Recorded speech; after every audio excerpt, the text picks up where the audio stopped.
we have organized on behalf of ICC. At the outset, let me welcome our Honorable Minister, who has always been very kind and finds time for us. Thank you, sir, and welcome.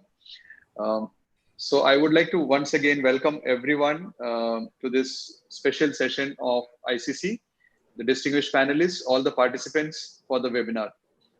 Let me, on behalf of my team of Orissa ICC and also National Council, welcome Honorable Minister, Mr. Pratap Chandra Sarangi, Honorable Minister of State for Animal Husbandry, Dairying and Fisheries, Micro, Small and Medium Enterprises, Government of India, for his kindness and for his valuable time for this conference.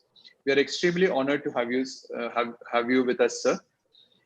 I also heartily welcome Mr. Vijay Kumar Patnaik, IAS, former Chief Secretary, Government of Orissa, and Mr. Sridhar Patra, Chairman cum Managing Director, National Aluminium Company Limited, for sparing the valuable time and being with us in this conference.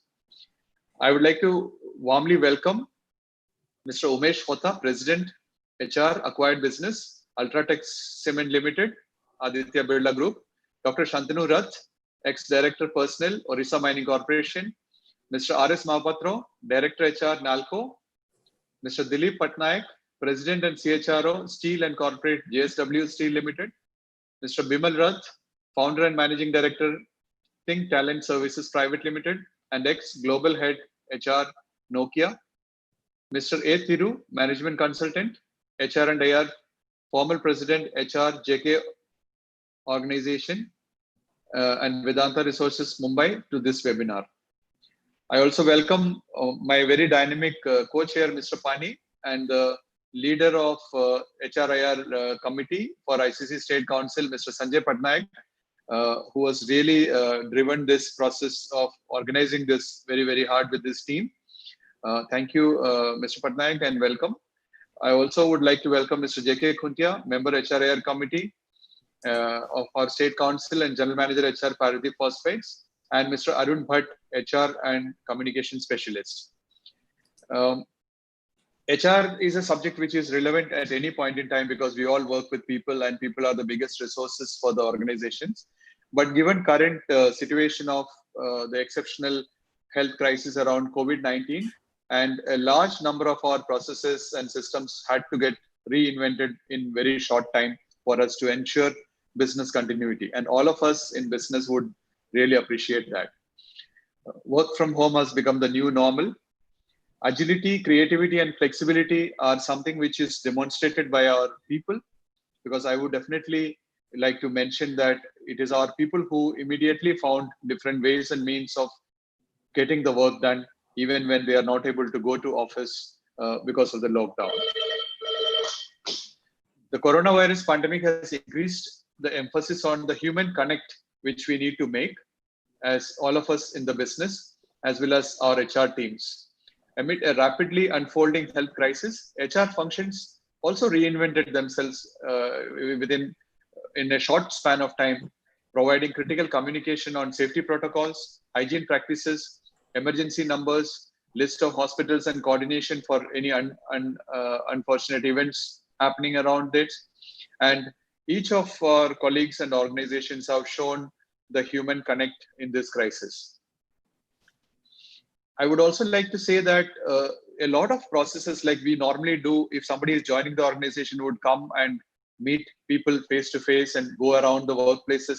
All of them have been replaced with online arrangements of induction, onboarding, and a lot of other facilities, other services which are happening parallelly. Having the large remote workforce will also push organization to ramp up technology adoption and digitalization.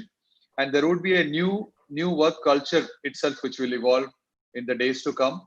I'm sure if you see many of the large companies like TCS, Wipro, etc., also already said that they are never ever going to have the entire workforce back in their offices.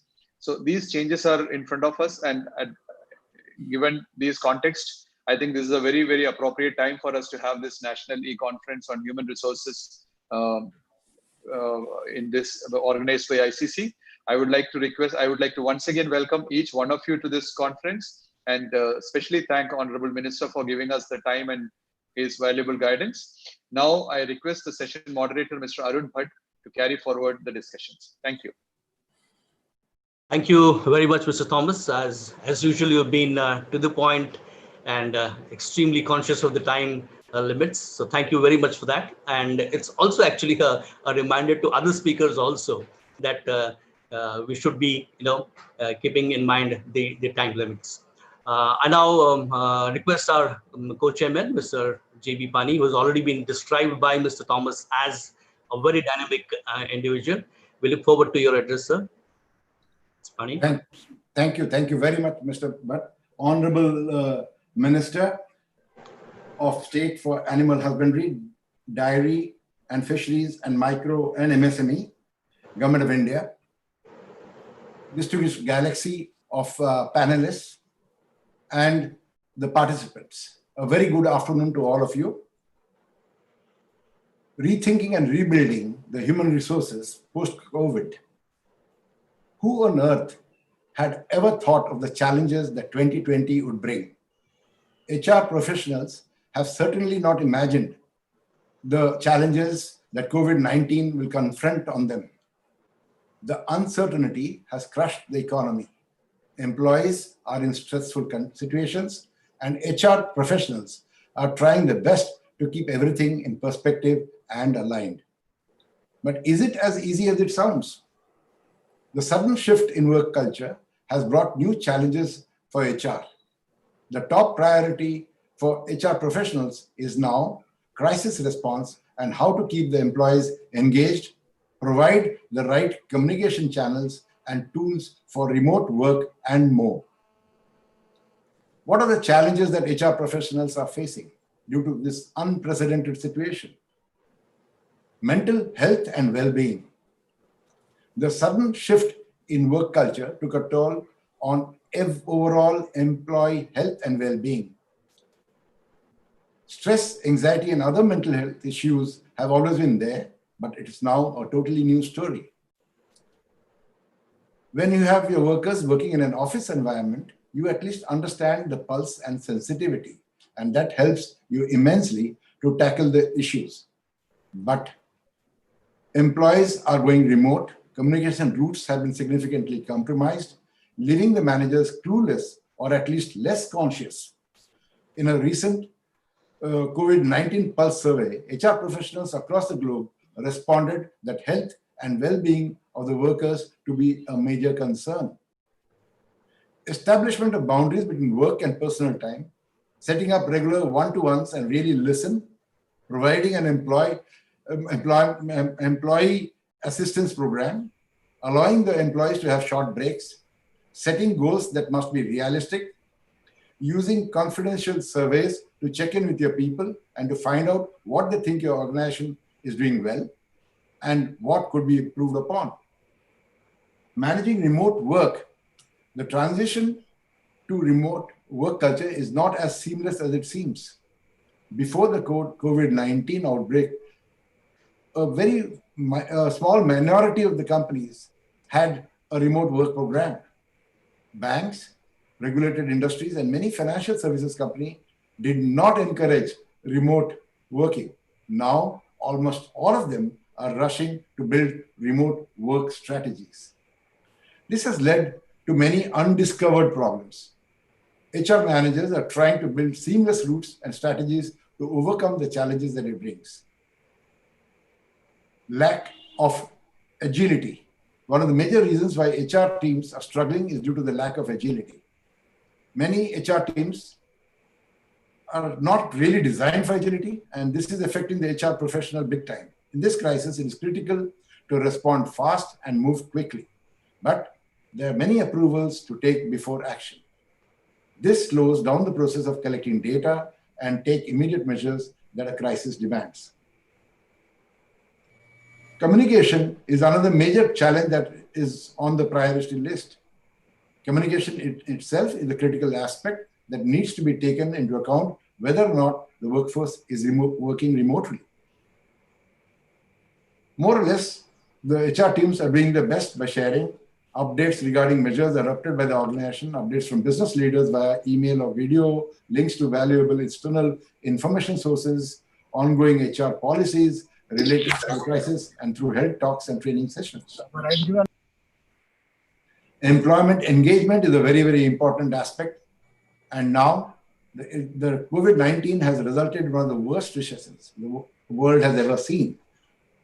On 26th May, CRISIL announced that this will perhaps be India's worst recession since independence. Research estimates a contraction of over 40% in the GDP in Q1 financial year 21. Unemployment rose from 6.7% to 26%. An estimated 14 crore, 140 million people have lost employment. Up to 53% of businesses in the country are projected to be significantly affected. Major companies in India have temporarily suspended or significantly reduced operations. Young startups have been impacted as funding has fallen. India's exports in April 2020 fell by 36% as compared to April 2019. Daily wage workers, the urban poor and migrant laborers were left with no work. At the same time, the lockdown restrictions put a stop on the movement of buses and trains and communication. Large number of migrant workers ended up walking back to the villages. But at the same time, India is assured by the government to deal with the situation firmly and wisely with the thought of making our nation self-reliant. Atmanirbhar Bharat Abhiyan, a self-reliant Indian mission economic package has been announced by the Prime Minister, but we have to be very, very careful, in my opinion, that Atmanirbhar does not make India go inward. We have to integrate with the world, and Atmanirbhar should be in areas where our strengths are strong or can be made strong. All this could be possible through people and through the ability to collaborate with the vision of the government in every sphere of activities. Human resources are the lifeline for the country, state, and organization, and they need to be handled with utmost care and dignity all the time. The conference is going to address about how the most critical resource, the human resource, can be strengthened and empowered, not just to face COVID scenario, but to create a future that they want to be. With this, I look forward to hearing all the distinguished galaxy of speakers and panelists. Thank you. Over to you, Mr. Bhatt, moderator. Thank you. Thank you very much, Mr. Pani. You rightly flagged the basic kernel of your talk was that you flagged the issue of lives versus livelihood. There is an economy which is going on a tailspin, then there are lives which need to be saved. Let's see during this discussion how innovatively HR is trying to cope up with this crisis. I now invite Sanjay Patnaik, our convener of this HR committee of ICC, and the architect behind this webinar to address us. Mr. Sanjay Patnaik, please. Thank you, Arun. Honorable Minister, Government of India, respected Sri Pratap Chandra Sarangi, Sri Bijay Kumar Patnaik, former Chief Secretary, Government of Odisha, Sri Sridhar Patra, Chairman, NALCO, our eminent panel of speakers, colleagues, and friends on the screen and off the screen. We are in fact grateful to the Honorable Minister to have found time from his busy schedule and participate in this conversation of importance, which is human resource, post-COVID, and rethinking and rebuilding. Honorable Minister inspires hope and infuses energy through his demonstrative action. He is an eloquent, matchless orator.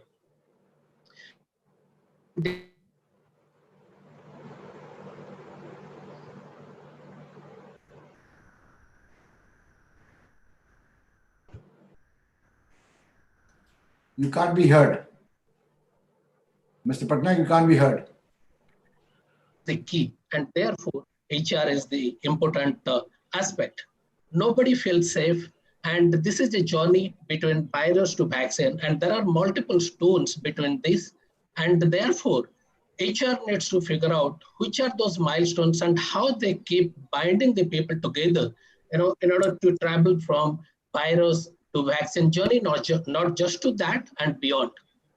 I would say that a doctor is to health, a HR manager is to the minds, because HR manager influences the minds of the people. So therefore, there is a transition which is happening now is that work-life balance is getting converted into work-life symphony because work and life is so conjuncted now, it is intertwined. But however, the interesting thing is that the work from home has actually been accepted and therefore world is thriving. And it has also been found that it is it's cost advantage. It has got a cost advantage. So therefore, the myth of working from the home has actually been blown into pieces. COVID has left a mark and is going to leave a mark, and it is very deep. People are worried about the lives, the job, eroding wealth, and the health. But everything is closed because of that. But one thing which is open is internet, and therefore world is moving towards digitization and very aggressively. And phone has become our banks, and the cards, the credit cards, debit cards have been replaced by the digital wallets. Actually, in fact, the livelihood, the format has been divided into four categories. If you look at the super specialized and skilled people that have actually been going to come under the banner of big corporates, the unicorns, and the lower skills are going to be the gigs and the individual excellence. But what is more vulnerable today is the middle level skills, which is going to be completely automated. What will happen to those kind of people is the point which we will be discussing and debating going forward. The organizations are therefore going through a bigger churn, and therefore the HR needs to respond to this, whether they are going to be a part of this hire and fire, or they are going to be a part of the process of hire and nurture. But on the other side, actually government has come up with a lot of positivity. The clarion call of our Honorable Prime Minister about Atmanirbharshil Bharat infuses not only the energy, but it motivates and gives a lot of confidence. National education policy actually triggers the vocational engagement of education right from the sixth standard. The Smart India Hackathon is harnessing the young minds and allowing them to solve the real life problems. And these are something which is phenomenal, and that is also happening at the same time. But the challenge remains that getting the economy out of this ditch is the solution, or to disarm the pandemic if it happens, if there is a breakout again, is actually our motto. We need to understand that this monetary and fiscal steroids is not going to be the permanent. It is not actually the antidote of the slowdown, the recession, and the depression. What I think is that the economy to thrive, the key is the people. And therefore, the HR is the subject and the HR leaders are the transformers. So therefore, we thought some of the important topics which I urge and appeal to the HR stalwarts, the eminent panelists to talk and debate, is that how is their model of HR, how are they inventing and discovering the newer format of HR? Are the HR going to confine itself within the four walls, or it is transcending beyond the boundary? How are they going to create a self-reliance, Atmanirbharshil individual and the organization is through creating entrepreneurs, the nano startups, and inviting people to partner the business, not employee of the business. The narrative is actually going to change. It is going to be hire, nurture, and empower. Or maybe 20 years back, if we see, we enter into an organization and retire from there. Is it the format which is going to come again, hire and retire? There has to be a strong handshake at the end of the day with the government, because government is going to be the facilitator, and government is going to be the custodian of the policy, the statutes, and therefore it is going to play a very dynamic role, because once you pass the statute, it is not going to be forever now at this context, because it has to be dynamic. It has to, because we are going to confront issues day in and day out, statutes, policies are also required to be changed along with that. So how we are going to create an all-other business model is something which I would request the people to debate about that. Elon Musk of Tesla, he is talking about a Neuralink chip, which is actually going to enable human to listen the words which is impossible to be heard by him now. I think the HR fraternity has to reinvent themselves, rediscover, and do something, radical and advantageous at this adversity in order to redefine the role of HR, not just to impact the organization they have been working, but to impact the country and the nation and the world at large. I think with this, I end this thing and hand over to Arun. Thank you very much, Sanjay. It was indeed a very good small talk which you gave. Two words resonates with me immediately: Atmanirbhar. That's the pillar on which the government of India wants to rebuild the economy, if I should say so. And you also very rightly pointed out to the entire new education policy and its attempt to bring in skills, marry skills and education from a very, very early stage. I hope with some more steps also need to be taken. With that, Indian economy will bounce back from this ditch, as you say. It's a ditch, but yeah, we can always bounce back. Now, if I have the permission of the House, I would like to invite our minister, because he has a very busy schedule. He's been kind enough to be here with us. So I think I would call in the minister first to address us. We're all waiting to hear from him. And in a very short way of introducing him, if I were to use just one sentence to describe Mr. Sarangi, it is the monk who came back to society and politics. He wanted to be a monk, but above all, he wanted to serve the people. And therefore, the chief HR man of this constituency and also the minister of this nation is really setting new benchmarks with his dedication to education, giving his own pension money to start the Ekal Vidyalayas in his constituency. It's amazing. He's redefining politics, and he's redefining the way Indian politicians behave in this world. So may I, sir, kindly request you to address us. We're all eagerly awaiting. The floor is all yours, sir.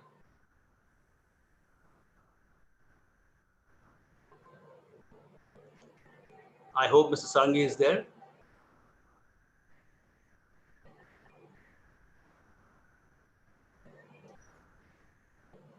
I think. Yeah, he's there. He's very much there. He's there. Yeah. Namaskar. Kindly unmute, sir. Starting unmute karandu. Namaskar. I thank you all for having invited me to have exchange of my ideas with you.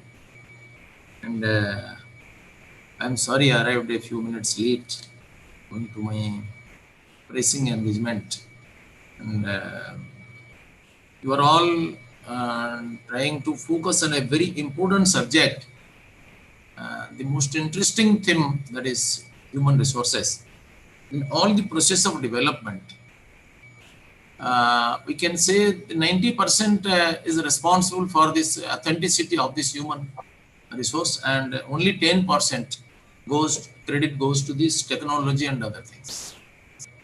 Because we cannot change a dishonest man into an honest man through science. That is impossible.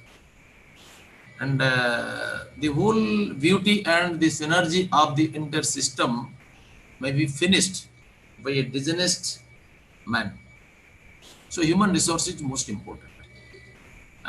We know that India and the world has experienced the worst recession during this COVID-19, and unemployment reached its highest, and more than 14 crore people lost their job, but 130 crore people in India and almost all the people in the world suffered loss, which is indescribable. Production almost stopped, consumption was also contracted, loss of job for the rural poor and the migrant laborers is $1 million question, is a big challenge for us. Government's firm decision in this critical juncture infused strength among the people, hope and aspiration that government intends to face this situation with all might by making Atmanirbhar Bharat, making the nation self-reliant. When we speak of self-reliance, we have to think over the present scenario. Starting from morning and up to night when we go to bed, 90% of our daily necessities are foreign made. That is the whole tragedy.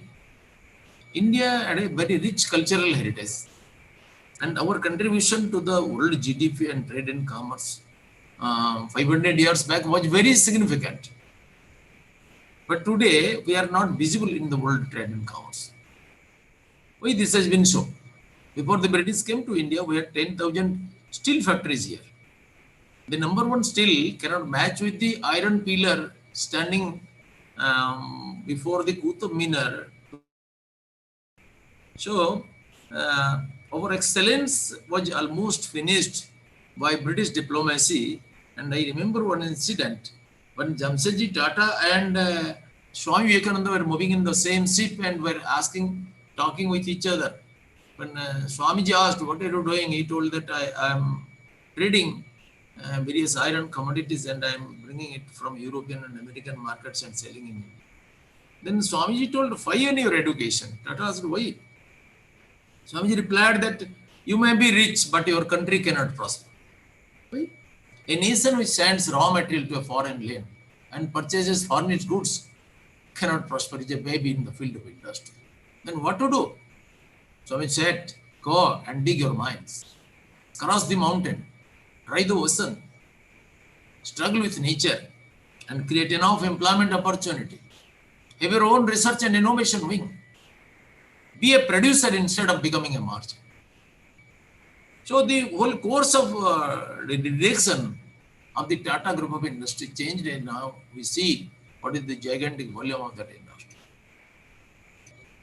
So in this perspective, government has declared 20 lakh crore package to revive our economy.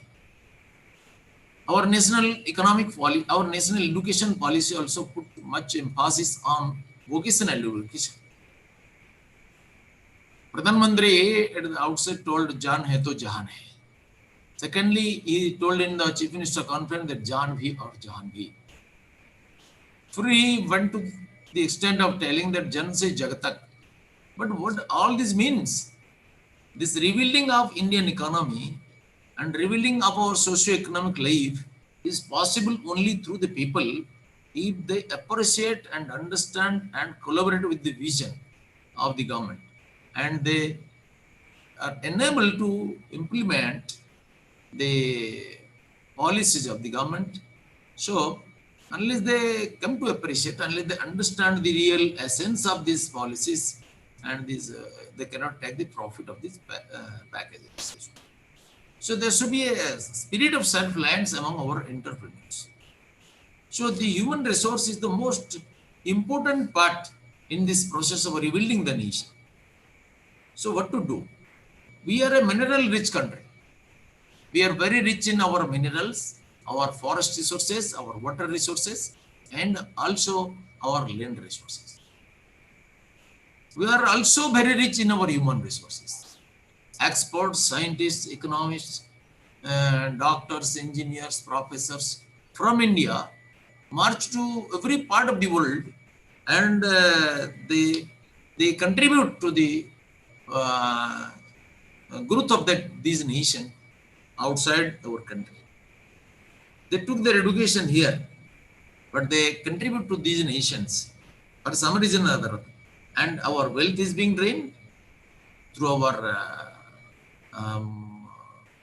imports, and our brain is being drained through these exports to foreign lands. Now we have to think of making India very seriously. We have to reskill and upskill our human resources. Our migrant laborers, our scientists, our experts, our technocrats are to be given a new orientation. I remember a story which is the best example of processing of a human resource. We have spent most of our energy, our money, our time in processing crude energies. Suppose petroleum or coal raw petroleum, raw coal, all the crude energy sources are useless. But if we pass it through a processing technology, many very valuable articles will come out of it. From petroleum, we can get kerosene, petrol, diesel, vital, many things. From coal, we can get also saccharin, alcatra, and even radium will come out of that. It is unbelievable, but it is a fact. And in natural process, diamond also comes out of this coal. Apparently, it may be unbelievable, but it's a fact. Similarly, these human resources, a boy who seems to be very dull, very ignorant, and very unimpressive, may be a very effective person if properly processed. And education is nothing but processing of human energy. I am telling about the story of Lord Sri Krishna, Bhagavan Sri Krishna and Arjuna. Arjuna, although a hero, for the time being, he was influenced by a sense of fear, attachment, weaknesses. He was ready to leave the battlefield when he saw his near and dear ones were ready to fight. And he argued with Krishna. Then, no, I cannot remain here to fight. I cannot kill my brothers. I cannot kill my teachers. I cannot kill my superiors. Not that he was a very non-violent person. He had killed many people earlier in different wars. But when he saw his own near and dear ones, attachment came on him.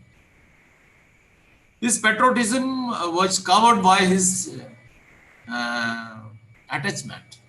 But he could not cheat Lord Krishna. He know the futility of his arguments. So immediately he started from the basic point of education. And within 2 hours, the result was very immense.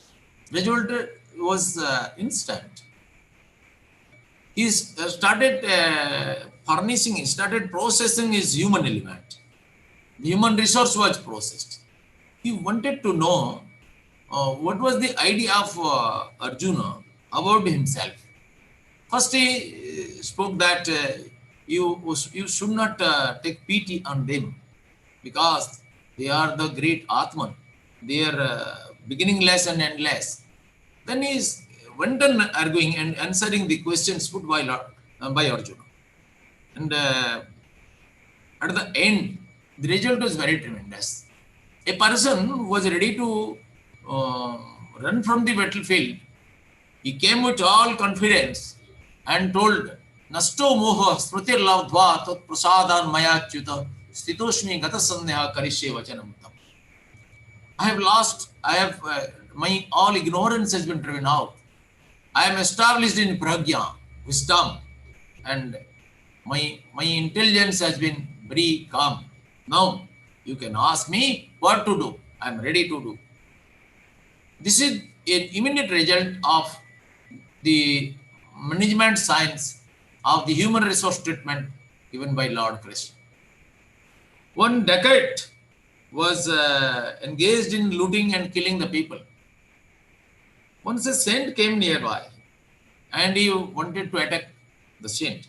The saint told him that, can you take off the burden of the sin that you are committing?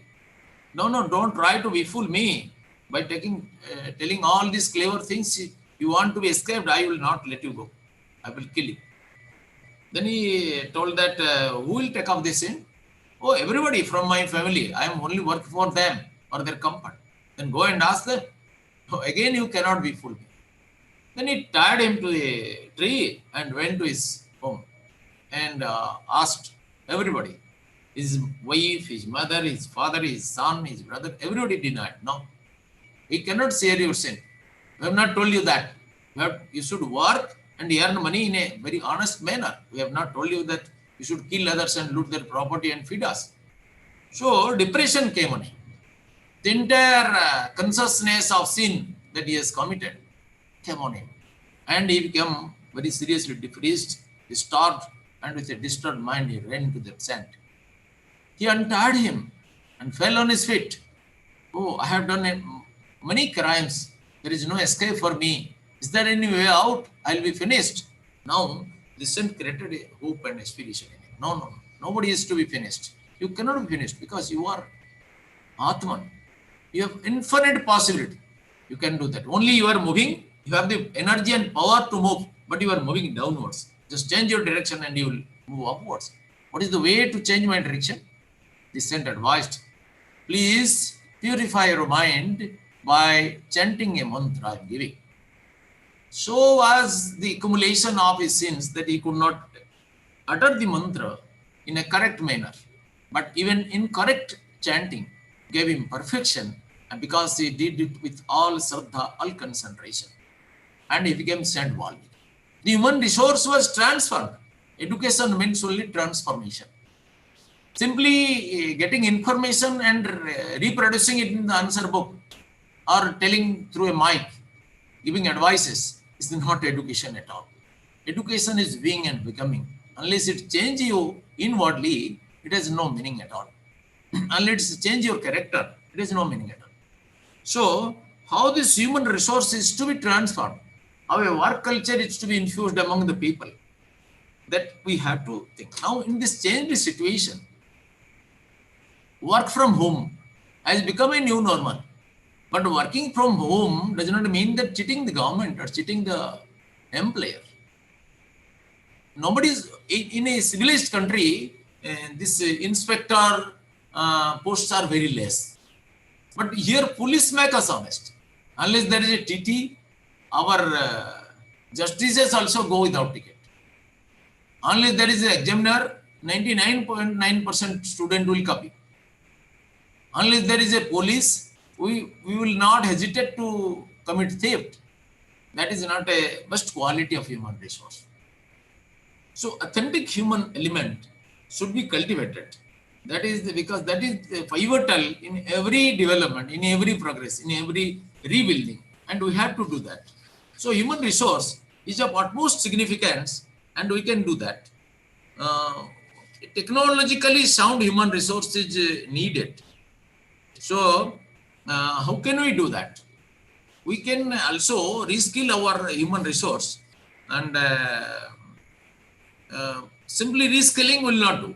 We have to give them a patriotic urge, a sense of duty, a devotion to duty, discipline, devotion, determination, and duty boundness.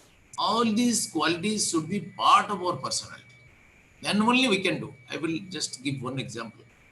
Mahatma Gandhi was out of Sabarmati ashram. By that time, the financial condition of the ashram was very bad. A very rich man heard this and came to the ashram without finding Gandhi. He said that I will donate something. Whom to donate? Somebody told him to give it to Kasturba. Then he went to Kasturba. Kasturba took the money, only 39 rupees. He told that I don't have money now. I will give some big amount and I will come. Kasturba took it. And Kasturba told that this will be distributed, Ladu will be distributed, and plantains will be distributed among the boys and girls who come to hear stories from me. Then Gandhi returned at night. Gandhi asked about the whereabouts of the ashram, and somebody told that one person came, he will give a big amount, but he gave only 39 rupees to Kasturba. Then he went straight to Kasturba. Did you deposit the money in the ashram fund? No. Why? I kept it only to very small amount to distribute ladus and plantains among the babies. Did you take the permission of the ashram manager? No. Did you ask whether that gentleman has given you the permission? No. Then you committed a crime of concealing national property. I do not have a personal property. How I shall repay? No, that has not been spent. I will give it. No, all right, you give it, but this is a crime, no doubt. Then the next morning, Gandhi was editor of Harijan and Young India. A news came with the headline, Ghar mein chor. The narrative was that my wife Kasturba have stolen national property and I beg excuse for that. That was the excellence of human element, human resource. So now this is the time. Earlier it was the order of the day that everybody will engage in talent wars. Who can take the most talented CEOs from the market? Who can hire? There was a serious atmosphere of competition. But in the changed situation, we shall have to collaborate, we shall have to cooperate, and we shall have, if we shall have to fight, we shall have to fight with poverty, we shall have to fight with ignorance, we shall have to fight with diseases, and we shall have to cooperate to build a new, vibrant India. With this, I conclude. Namaskar.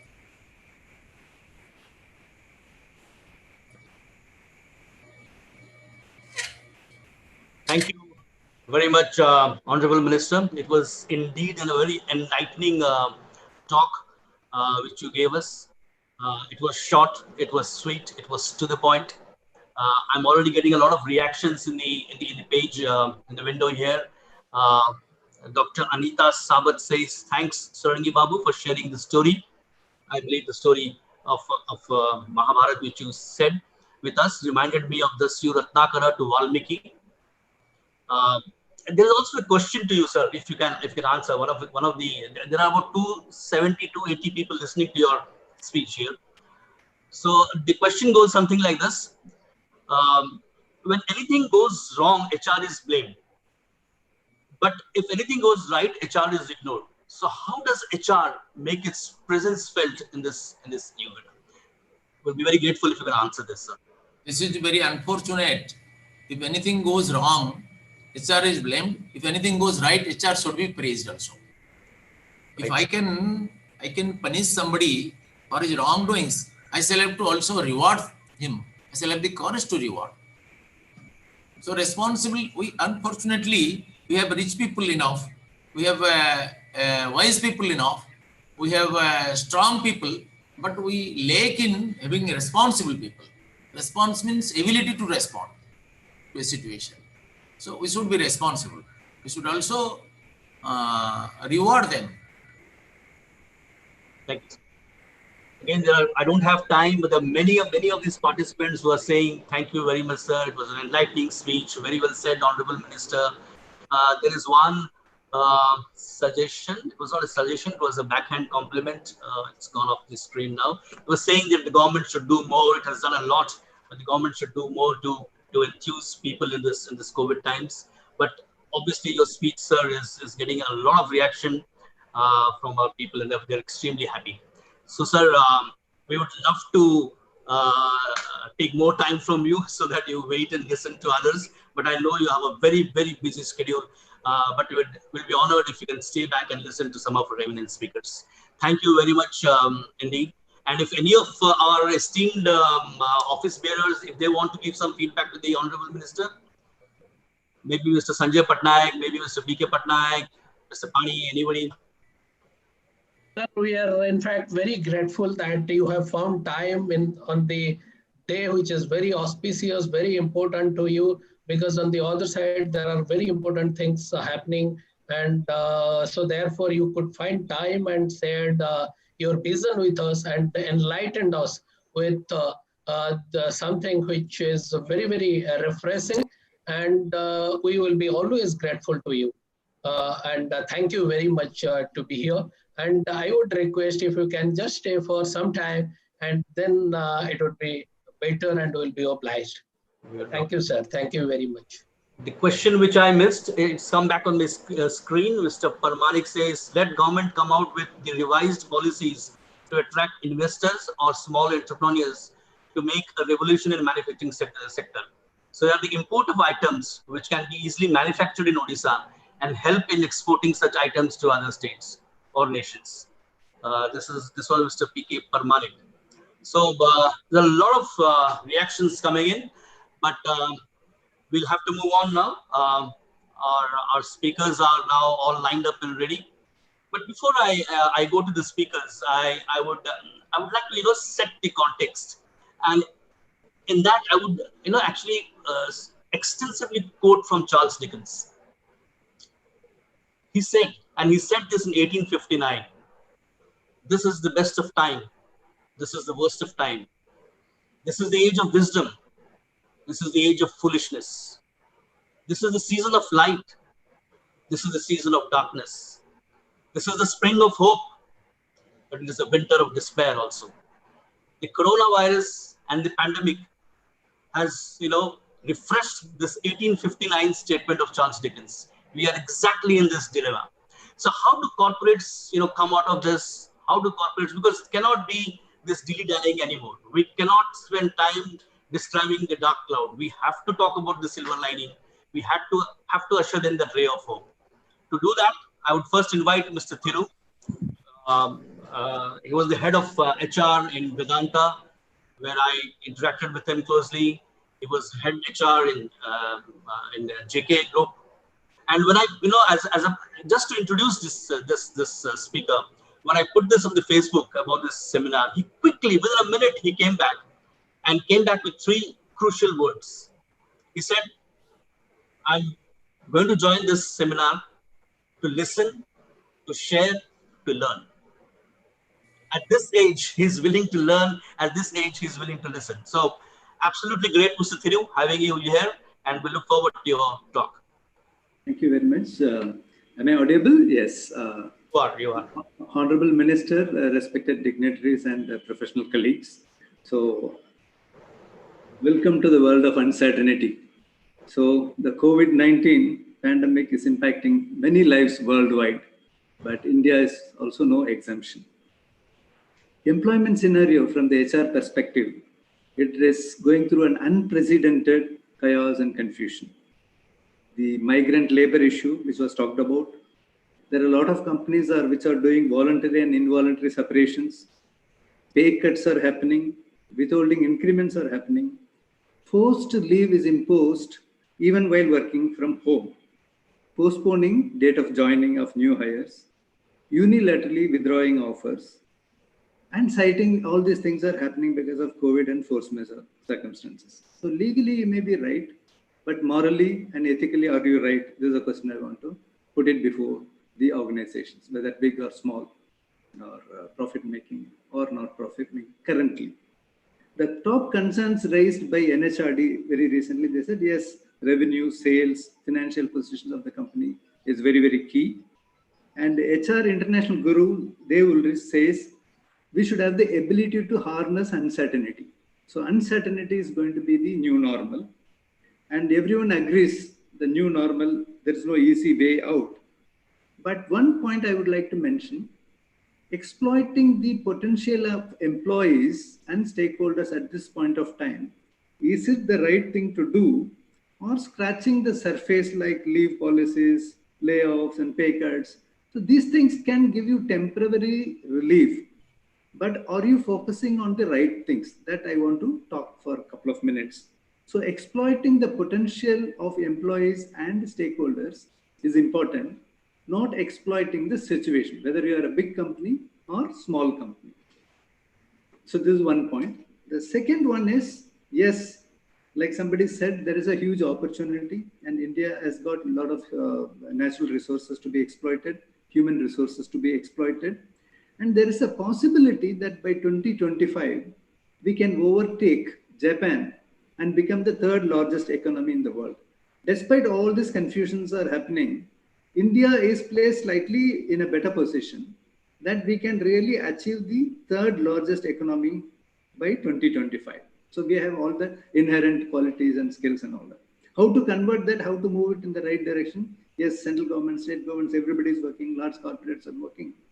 But new word is unlock the new normal. Yes, we unlock the new normals.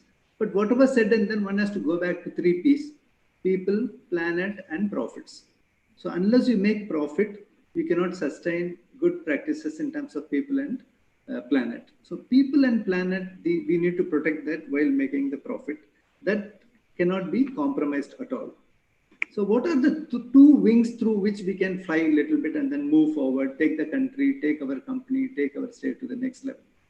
2 words which people are talking about is, yes, one gentleman has already mentioned, agility is very, very important. So we cannot sit on old laurels and old legacy systems, old legacy processes. And agility is very, very important. And innovativeness. So what brought us here will not take us there. So new normal, yes, we have to completely think differently and then move forward in life. So growth mindset is what is required. And one key word, another key word is learnability is very important. So earlier experience people used to say, in 2004 I did, in 2010 I did, 2015 I did. Now experienced people cannot say, Corona has come earlier, I have done like this. So we have to learn from all. 360-degree learning has to happen, and people who are on the road, people who are on the ground level, we need to listen to them and then agree for the growth of the organization. So learnability is important. Learning, when we talk about learnability, we are all thinking that yes, we are all postgraduates, we have got plenty years of experience and all that. Unless we unlearn certain things, the new things cannot go inside our head. So we have to unlearn. So agility, innovation, unlearning, 3 words are very, very important. The other one is be future ready. So what is future ready? Earlier I used to get a good slogan that, yes, if you have to, you should not be constrained with the current reality. You have to envision the future from the future. Now, who can envision the future, how it will look like? Nobody can really envision the future. But the current reality is really putting challenge on it. Building critical skills is important, like Minister said. Yes, we need to build the critical skills which are required for today and which are required for tomorrow. So building a learning organization which unlearns fast, which fails faster, and then move fast. So this is what we used to talk in the corporates. Yes, unless you unlearn faster, you cannot move faster. The other one, which I want to spend 1 minute on that, a lot of companies, and even now we some of them say that we have come out of it, we are doing this, work from home is happening, everything is happening. So I am going to tell one particular word, beware of unhealthy normal. Beware of unhealthy normal. Even if you are normal, that everything is going fine, you have to be beware of unhealthy normal. So what the quotation says, most companies die not because they do wrong thing, but because they keep doing what used to be right things for too long. So all legacy companies should rethink about it. And this pandemic situation has forced us to rethink, to become more and more agile, strategically agile, and then a learning organization. That is what is very, very important. How, as an employee, one can help the company to come out of this situation and then move forward in life and take the country to the 3rd largest economy in 2025.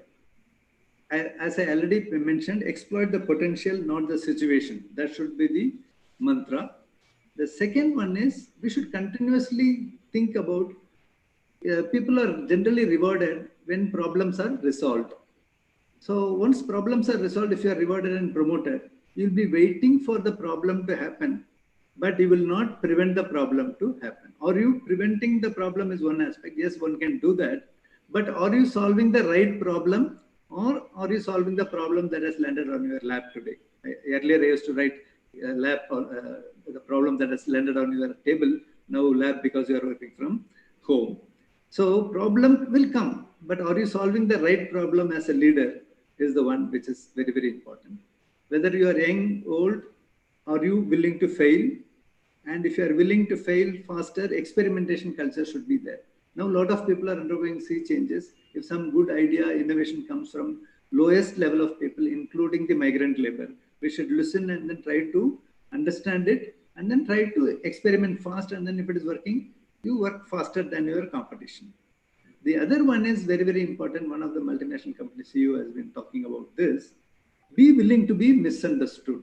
So as a genuine, and as Minister said, as if you are an authentic professional, you should bring to the table of the company that non-conforming or unpleasant hearing also sometimes can happen. In the problem, real problems are there. Most of us don't take it to the senior management. So we should be willing to be misunderstood initially, but in the long run, you will be respected for this. So I thank you very much for giving this opportunity. Before concluding, I would like to only say 2 words. We need to be empathetic and agility. Strategic agility and empathy. Strategic agility should occupy our mind. Empathy should occupy our heart. Then as true HR professionals, we can help the company, help the state, help the central government or country to move forward and achieve to be the 3rd largest economy in the world by 2025. Thank you very much. Arun, you are on mute. Arun, you are in mute. Arun, you are in mute.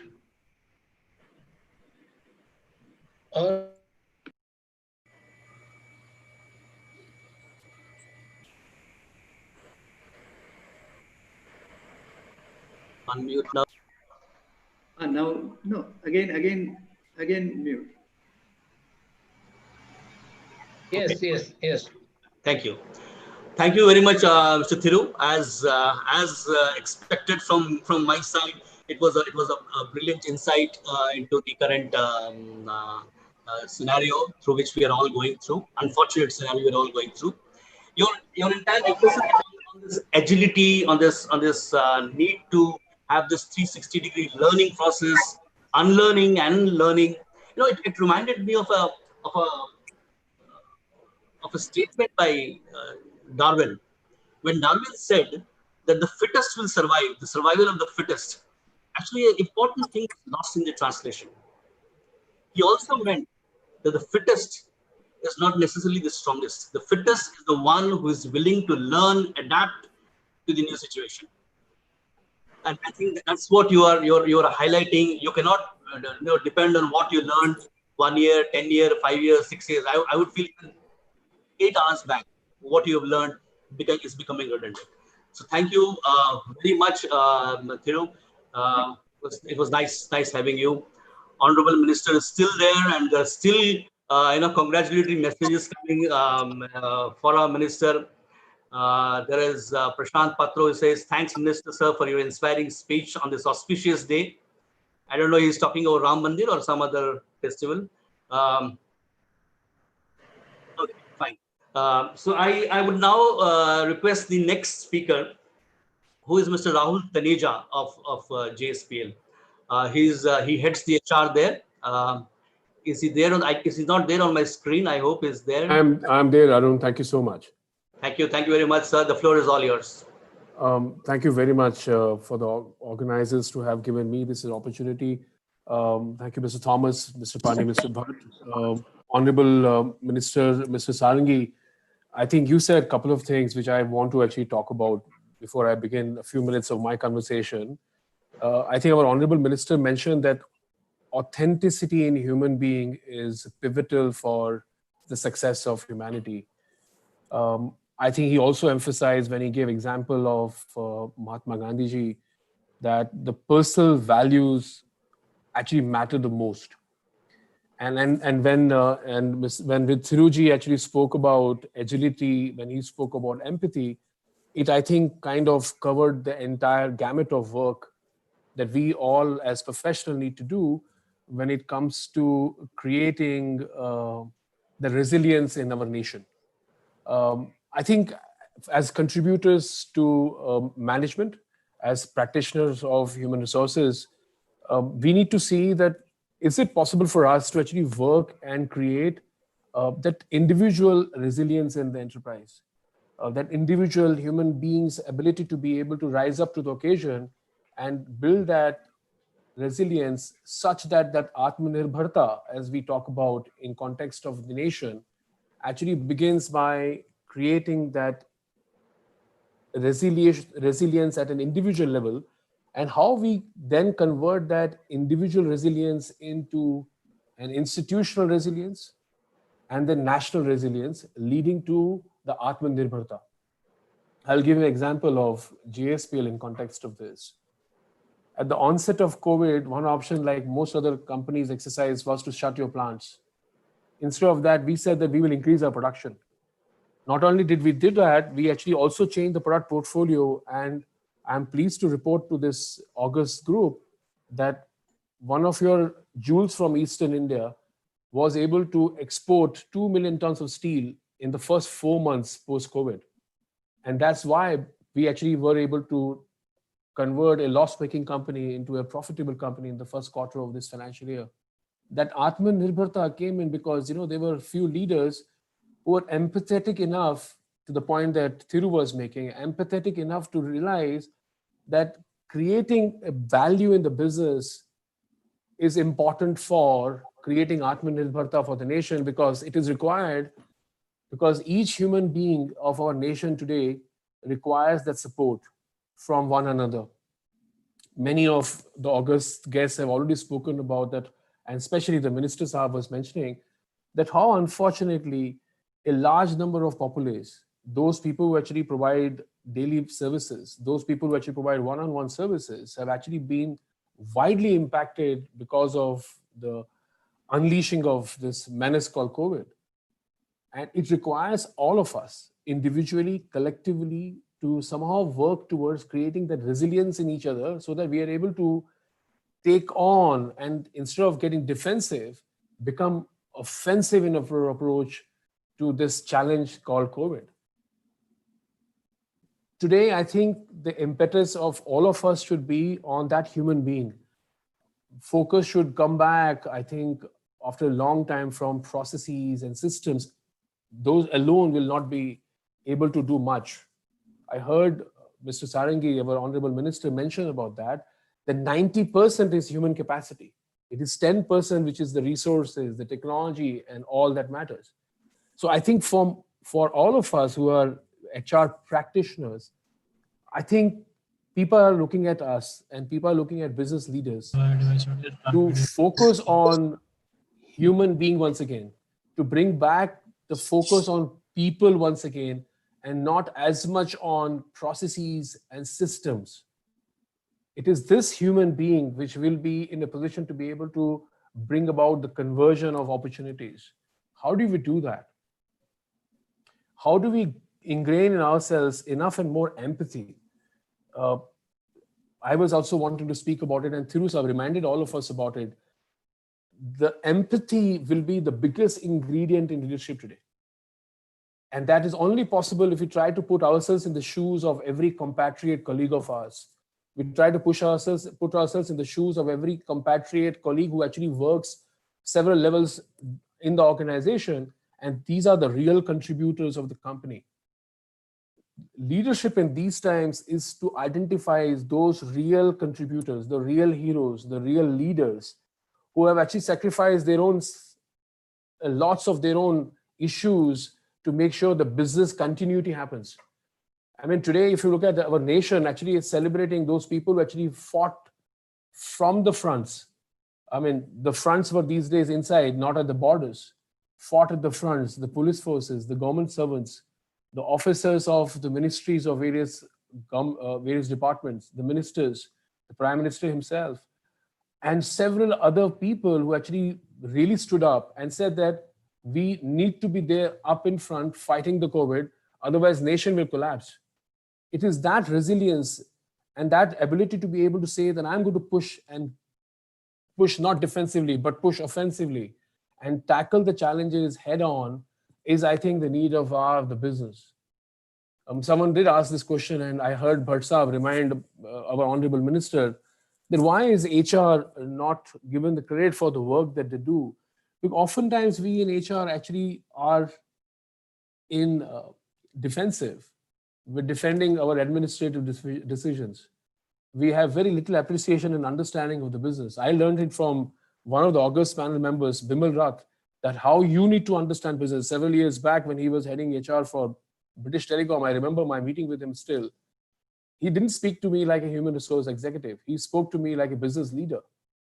Once we start to address the problems of an organization as business leaders, you will actually get the appreciation that business leaders deserve to get. And I think because there are lots of number of panel members, I would just end by saying that this is the time for us to actually be empathetic. And one last thing, I think being flexible is no more an option. In order for us to be able to handle the challenges that we all face, flexibility is the minimum that we must all embrace and learn from. Thank you so much. I hope with so much of thoughts already shared, so many amazing ideas already shared, a few thoughts that I shared did add value. Thank you so much, Arun.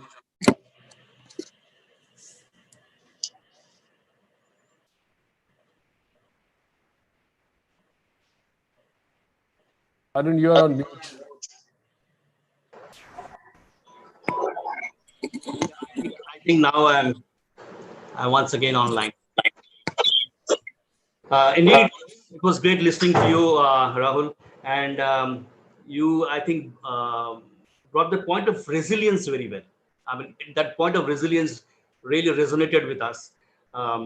definitely with me when you say that individual resilience needs to be converted into an institutional one, and the institutional one should subsequently become a national one. That's the challenge. I mean, if I need to sum up in just a single line, that's where we should be doing. If someone can please help me from the managing ICC side, if the next speaker, please. I just have a problem with I just lost connections. Mr. Bimal Rath. Who's the next speaker? Mr. Bimal Rath. Mr. Bimal Rath, I'm so sorry. I just missed out. There was a line failure out here. So I'm still trying to get the connection back. But meanwhile, Mr. Bimal Rath, can you please, excuse me and, No, thanks, Arun. And firstly, Honorable Minister, dignitaries, my co-panelists, and others who are listening in. I'm glad to be here. Really thankful that I've been invited to speak to you.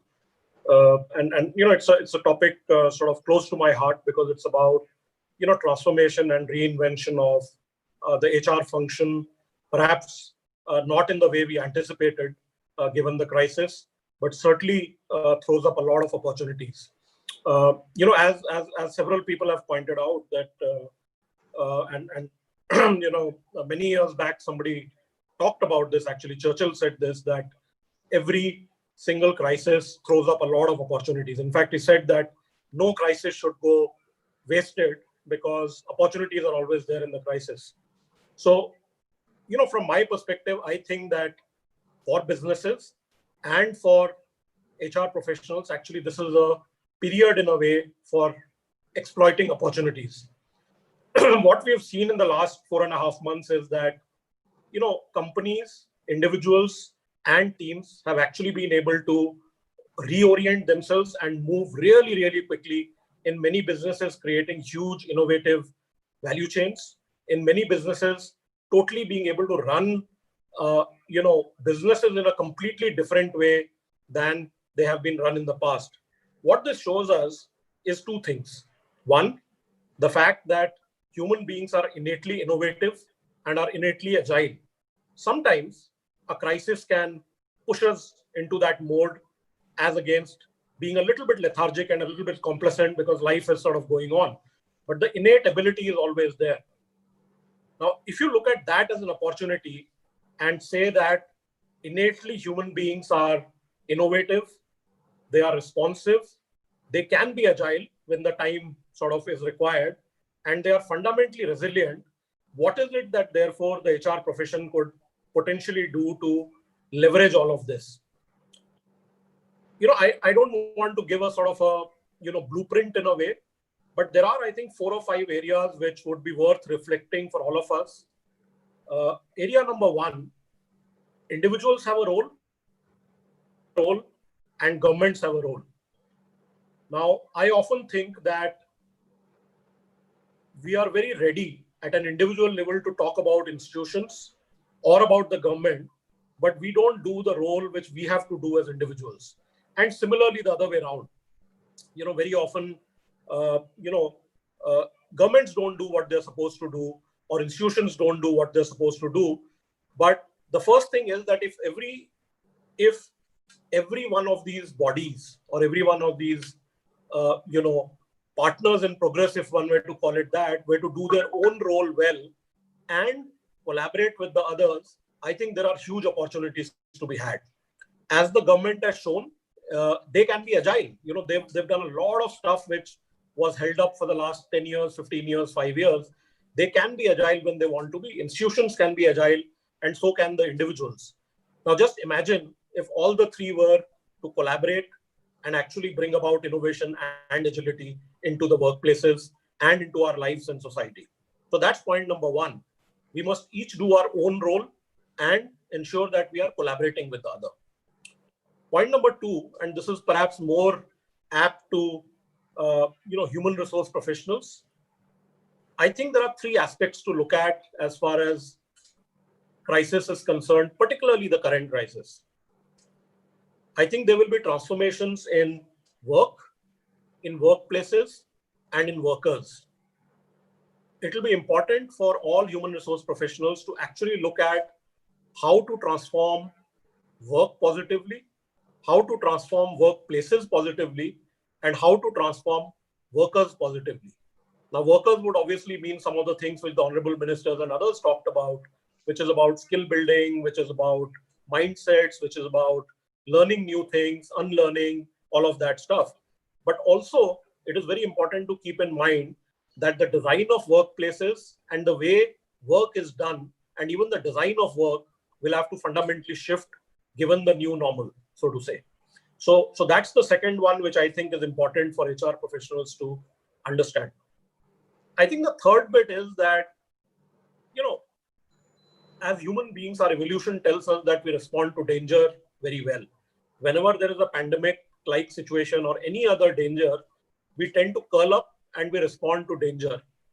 Now, when there is danger of any kind, what happens is that all the negative emotions and the negative hormones are actually secreted in our body as individuals.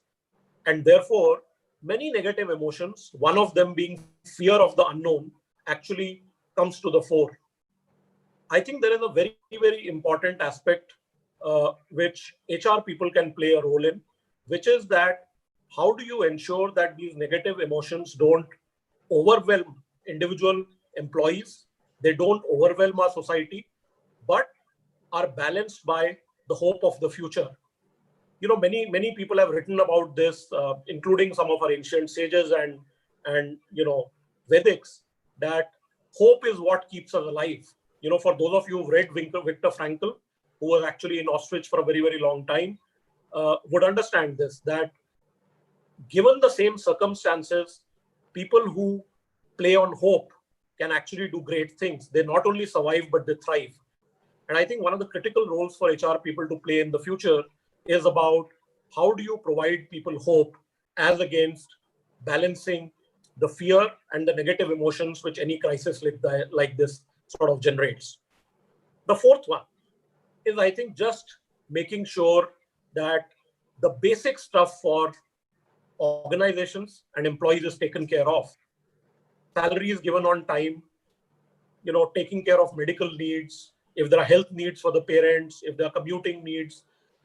At this point of time, I think one of the very, very critical roles for HR is to ensure that the basics are taken care of, whether the basics are to do with, just salaries and payments and other stuff, or they are to do with working from home, or they are to do with, somebody has to come to the workplace but is afraid, and therefore, how do you make sure that health and safety is taken care of? But I think there is a need to go back to the basics, and I think HR people can play a very, very critical role in it. And finally, the fifth one is about leadership. I think leaders play a great, great, great role in institutions as well as in the government and in our own sort of society and the societal fabric as well. I think HR should not just limit themselves to doing the basic stuff and making sure that things are there. This is also the time when HR can play a role in catalyzing the leadership in every single institution where they are a part of, whether it is the social circle they live in, whether it is the institution or the company they work for, or whether they are part of a collaborative body with the government or with the local societies and so on and so forth. I think HR has a very critical role to play to evangelize, role model, as well as inspire leadership, because leadership can then provide the hope, which is so much more needed at this point of time for the overall society, as well as for organizations and for individuals. So let me stop there. Thank you very much again for inviting me. Arun, over to you. Thank you. Thank you very much, sir.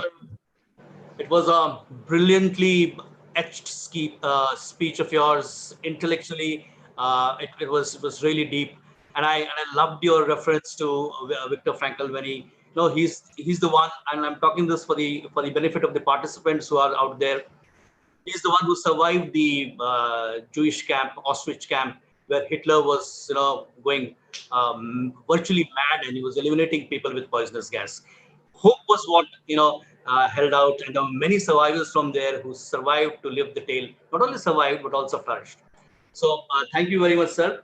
And now I quickly invite our next speaker, my ex-colleague from Vedanta, right now again in my ex-organization, JSW. He's probably joining us from Mumbai. He is the president of JSW Steel and the corporate office there. So over to you, Dilip Patnaik. Thanks, Arun.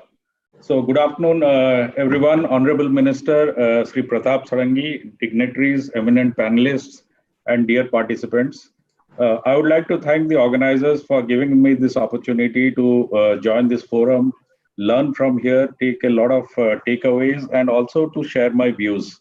A lot has been spoken at a macro level, and I would now like to, during my interaction, like to share some of my thought process as a practicing people manager. So when I look at this pandemic, when this pandemic really started, we were all guessing, when will this pass? When will this crisis go away? And slowly as time passed and we knew that it is going to stay with us, that is the time all of us started to really understand how do we coexist with this pandemic and with this crisis. So for us, I think the nation, the world has gone through multiple different crises, whether it was economic, financial, political. But for the first time, probably in 100 years, this is a people crisis which has come, which is impacting economy, which is impacting the nations, which is impacting livelihood, and which is impacting lives. And therefore, this pandemic has been talked about in so much of depth, and every day there are different forums where these discussions are going on. So, when if in a normal non-crisis situation, if we were to ask who drives the digital or digitization in a company, a lot of people would talk about the CEO, the COO, the CTO, the Chief Digital Officer, and all. But when we look at our current context, we see that actually this COVID crisis is driving digitization in a major way. And people have been able to very quickly adapt and adopt to the new normals of working from home, to the new normals of working from an evolved digital workspace. So when I look at an organization, and I can relate a lot to my current organization, the way we are evolving, the way we are adapting, I see there are 4 major imperatives that is actually driving changes in the organization.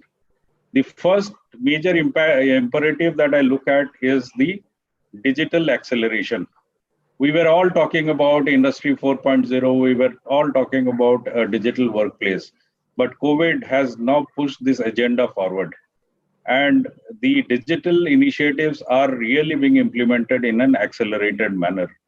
So going forward, the way we are looking at, and not only about the services company, the software company, but even in terms of the manufacturing company, we are looking at majority of the white-collar people to really be working from a non-work location. So whether it is their home, it is their some other virtual workspace, but it will be a non-office location is what most of the organizations really are looking at. And this is a paradigm shift. This was never thought about, and this will bring about a lot of shift in terms of the competencies, the capabilities, the relationship that exist at the workplace. So this will be a redefining moment for most of us as we evolve, moving from a new normal in terms of the working. The second thing is that, which is now coming out very clearly, is in terms of the aftershocks and the consequences. So the first 3 months, I think people were grappling with this crisis, trying to face the crisis. But I think now there are a lot of organizations and there are a lot of institutions which are now making their plan as to how to deal with this crisis. And one of the aftershock and consequence is that there is going to be a huge job loss in the market, and which is already happening. And this job loss is not that jobs will not be there, but I think the crisis is redefining the way we look at competencies and skills and what are the requirements going forward in a digital workplace. So there would be a lot of jobs, but I think the skills and the competencies which are required will be very, very different. And therefore, people need to really put focus in terms of, as Thiru mentioned, unlearning, and then probably learning. And that unlearning and learning has to happen with an agile mindset, in a nimble mindset, and in a very, very quick, short time. The next aftershock and consequence that I am really looking at is in terms of how the cost structure of organizations are going to be redefined. And it will have an impact on the people side, because every organization is today trying to create a sustainable cost model. And when I talk about a sustainable cost model in an organization, you have a fixed cost and you have a variable cost. Organizations have understood that in such crisis, if you have a sustainable cost model, which balances well between the fixed cost and the variable cost, only then you can be able to really sustain when another crisis really comes in. And therefore, when we are looking at the fixed cost, so most of our people costs are actually fixed cost.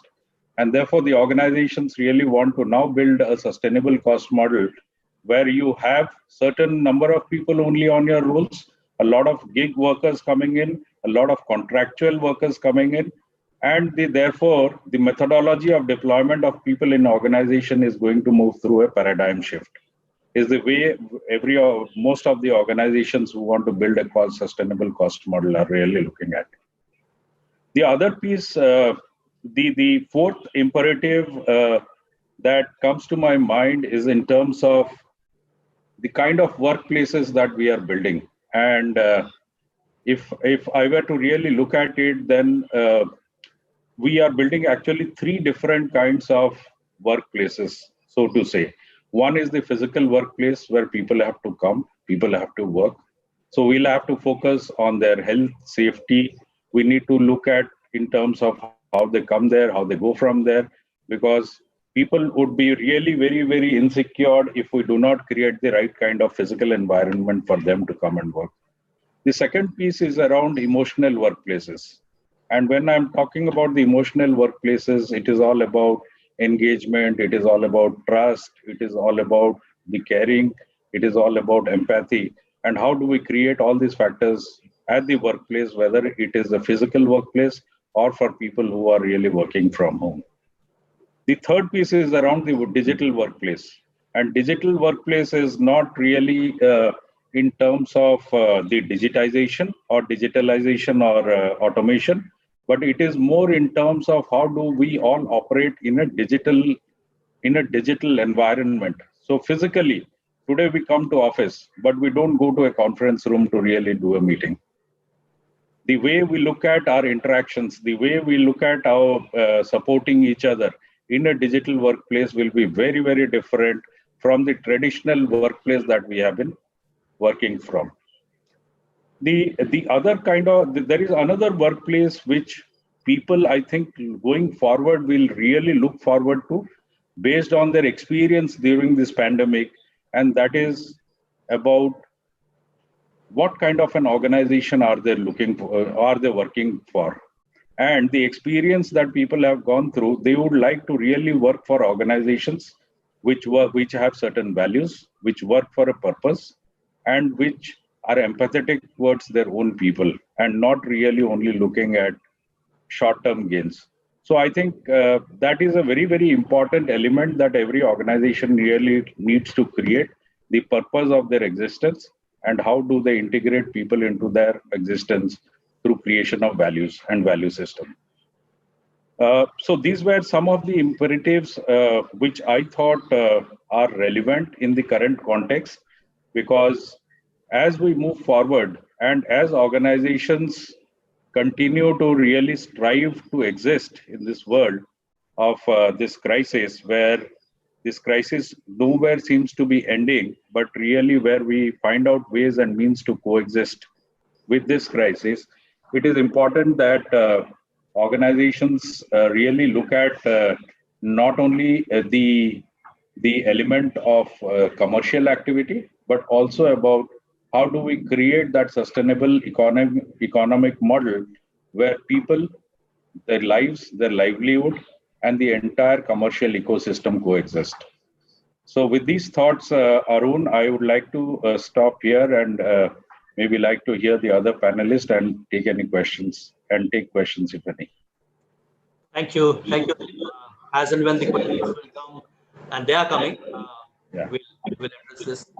But the point which I again want to underline, which you made, is that of character. No, people are watching, the workforce is watching. What kind of a character is being displayed by an organization during this crisis?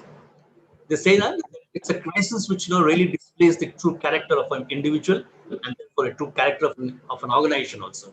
So I think this is a brilliant opportunity for everybody in this profession to see that the right optics are created by the corporate. So this is a great image. Not only just the image building is a very PR kind of a word.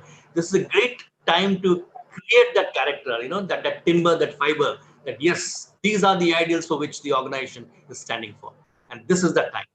So thank you for highlighting that point, Dilip. I know you had many other points, but I thought let me take out one important strand and make a even cry of it. So now I request my next speaker is Mr. Mahapatra, is the HR head of NALCO, our Navratna Aluminium Company here, based in Bhubaneswar. So over to you, Mr. Mahapatra. Yes, you are unmuted. Thank you. Yeah, thank you, Mr. Arun Bhatt. Good afternoon, Honorable Minister, all the panelists, dignitaries. It is indeed a very opportune moment for us that we, through virtual meeting, discussing about the future of each organization, about the future of HR, human resources, and how the pandemic has affected each one of us in this crisis. So, in the beginning of the year, just before the beginning of the year, this pandemic has started, and that has changed all the business and life of people. As you know, it has a strong undercurrent also. Undercurrent of hope, undercurrent of enthusiasm to respond to with the empathy and also strength to meet the pandemic scenario. Organizations, despite lockdown, shutdown, continuous closure, took fast action to protect their workers' health and safety, which also established essential services, deploy workforce strategy to support the workers in their real time.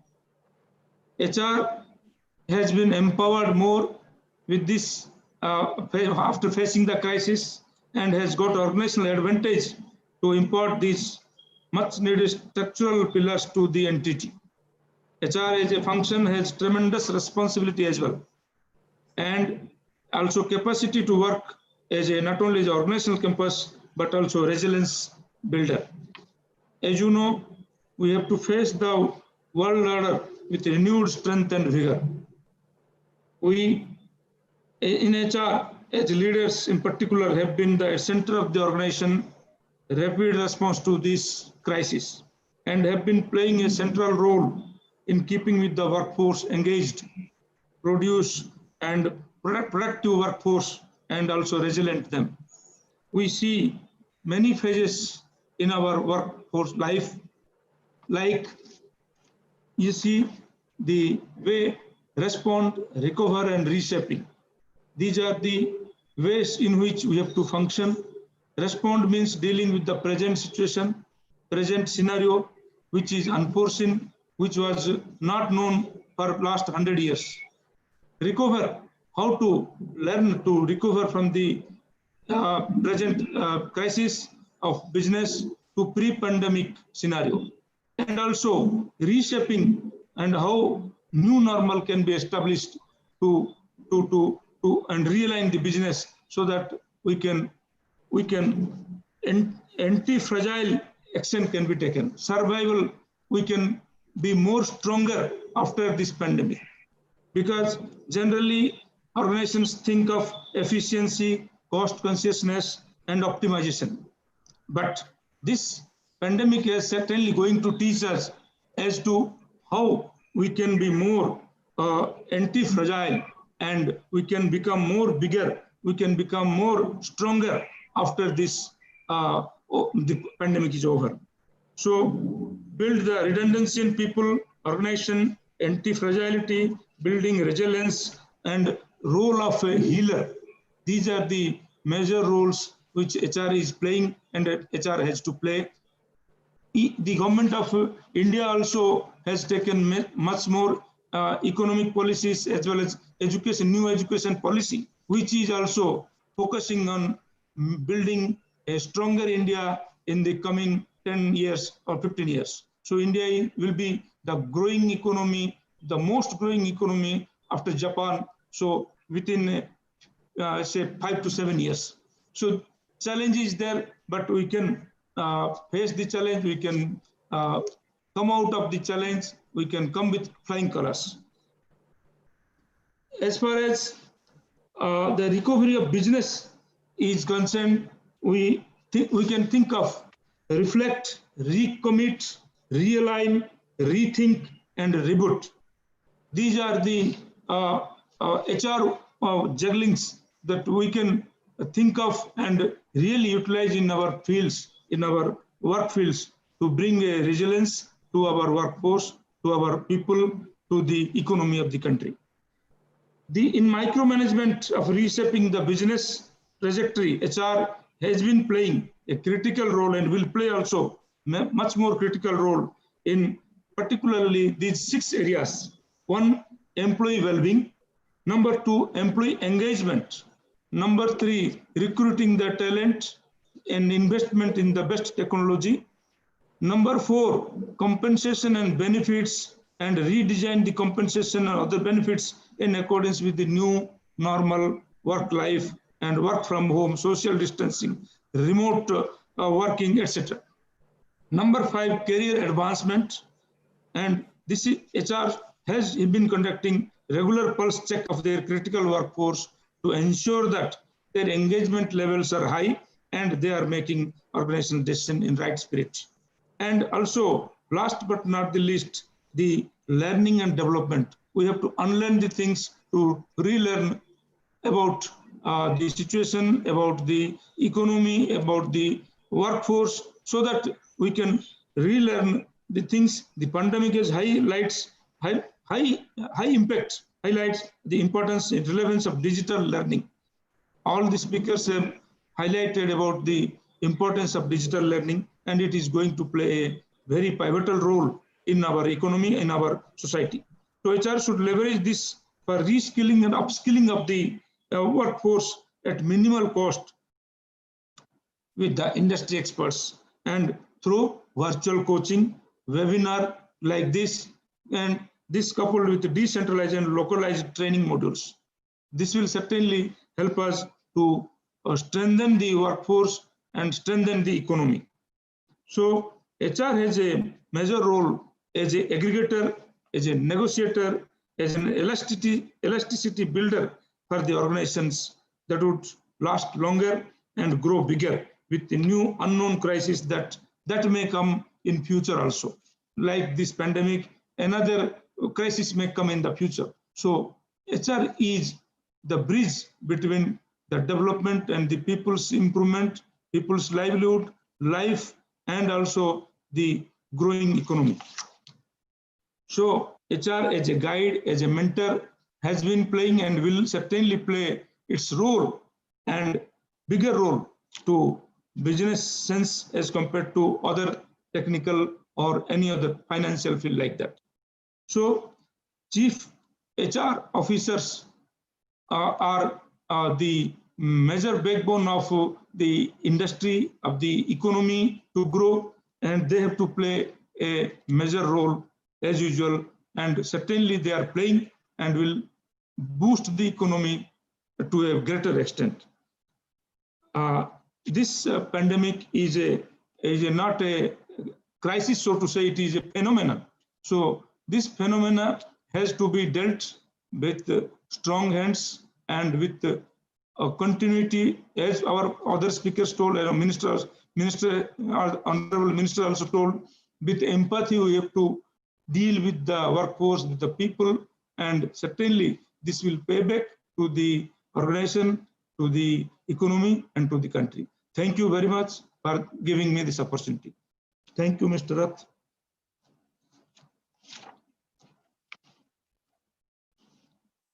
Thank you, Mr. Arun Bhatt.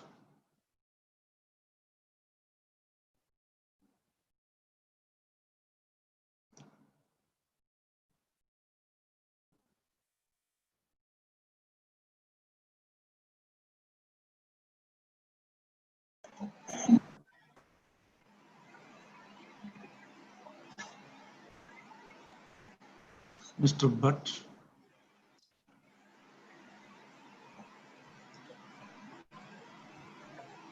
Mr. Bhatt is having some issue.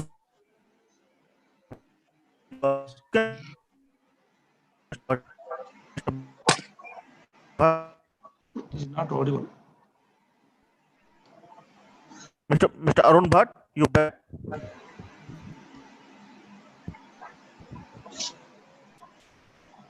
Yeah, let me just call in.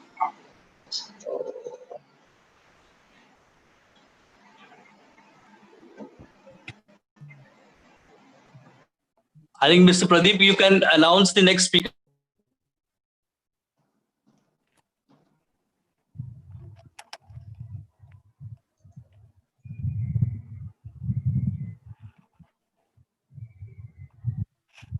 Hello. Hello. Yeah, Arun, can you just take it forward with the next speaker?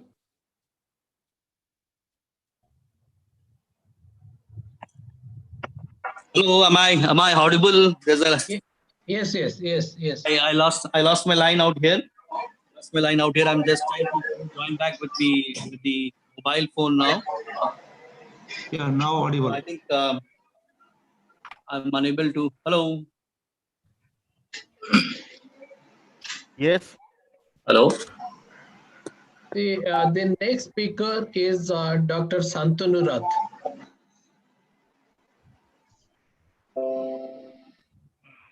Yeah.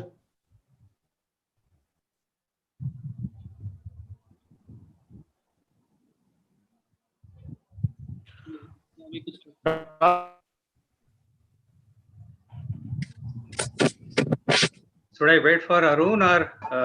No, I think Yeah. yeah, You can proceed, sir. You can please. Okay. I think Dr. Santanu Rath, if you can start, there is no issue. Let Arun come and summarize that. Yes, good afternoon, everyone. Honorable Minister, my colleague, co-panelist, and all the audience participants present in this webinar. I think most of my previous speaker have dealt with a broad, wider spectrum of HR issues, challenges, and the opportunities which are ahead of us as to how HR leaders are also battling the challenges at the workplace and beyond the workplace also. Friends, I think I'll also start with the typical existential dilemma all of us are facing in real life situations. I think the global leaders, when the pandemic broke out, they were in the horns of dilemma whether you need to save lives or you need to keep your economy going. I think there was a big debate everywhere. The priority, it is more important to save lives.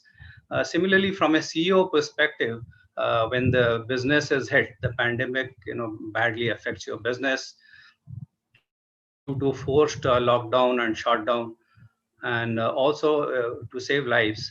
So how do you make sure that you come back to business?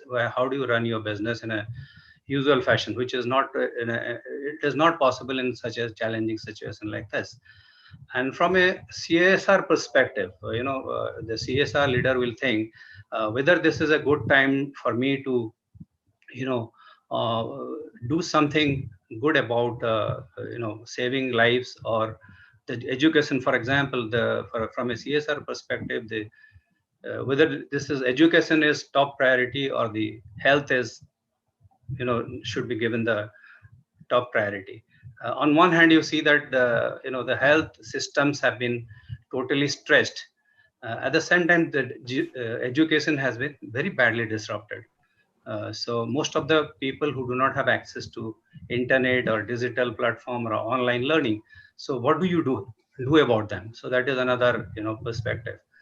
So we are finally, it is boiling down to one thing. Finally we have realized that you cannot, in the initial stage it was very necessary to go for a lockdown and shutdown, and in a way I think India has been largely successful to flatten the curve. Otherwise there would have been much more fatalities by this time. Looking at our population, looking at our state of our healthcare infrastructure, public healthcare systems and infrastructure, I think it would have been overstretched. So it was a good decision. So far, so good. I think the initial response, the strategic response to the crisis from a government perspective, it was good from saving lives. But you can't, shut the economy or industries forever, because now it boils down to, again, how do you make sure that the people have their, get back their livelihood? People have lost jobs. Some people are on the verge of losing their jobs. So this is a dilemma where you feel finally everybody has felt. I think the business leader, the government officers, the policymakers, they were convinced that the economy needs to run along with the, the crisis. So how do you build our capability to manage this? The granular, dynamic, localized lockdown and shutdown, and restart your business. This is something which happened. I think all of challenges we have been grappling with. But I'll take you back to a typical humanitarian crisis. I think for all HR leaders, for all civil society and government, I think we drew global attention, especially the migrant worker crisis. That reminds me of Ratan Tata saying, he was quoted in Money Control on 24th July. He said, these are the people, those who have worked for you. These are the people who have served you all their career. How could you send them out to live in rain? How could you throw them out? Is that your definition of ethics when you treat your labor force that way? I think that was a very question, a question which must haunt all of the HR leaders, must haunt all of the policymakers for that matter, not only because the way this migrant crisis, threw up very larger debates also. Could it have been done in a better way? Could this challenge could have been done handled in a better way? There are a lot of questions which came up, and there is no single answer to this particular issues which we faced. But in the midst of the crisis, I guess Odisha has done reasonably a good job by going out of the way to bring them back in a safe manner. And at the same time, when we invited them here, and now many people are blaming, okay, this is the Odisha, we were having a very good situation so far as the pandemic is concerned, but suddenly the situation is turning for worse. So I guess, somewhere we have missed good opportunity in handling this interstate migrant workman. So is it a time that we should have had a better, way of holding them back? The employer, they only focus on their regular workmen, because now, with the economy opening up, we have multiple option of, mixing the workforce. You can have a regular, you can have a fixed contract, you can have gig workers, you can have, different kind of mix of, workforce in your workforce. So what this crisis basically teaches us, should we have a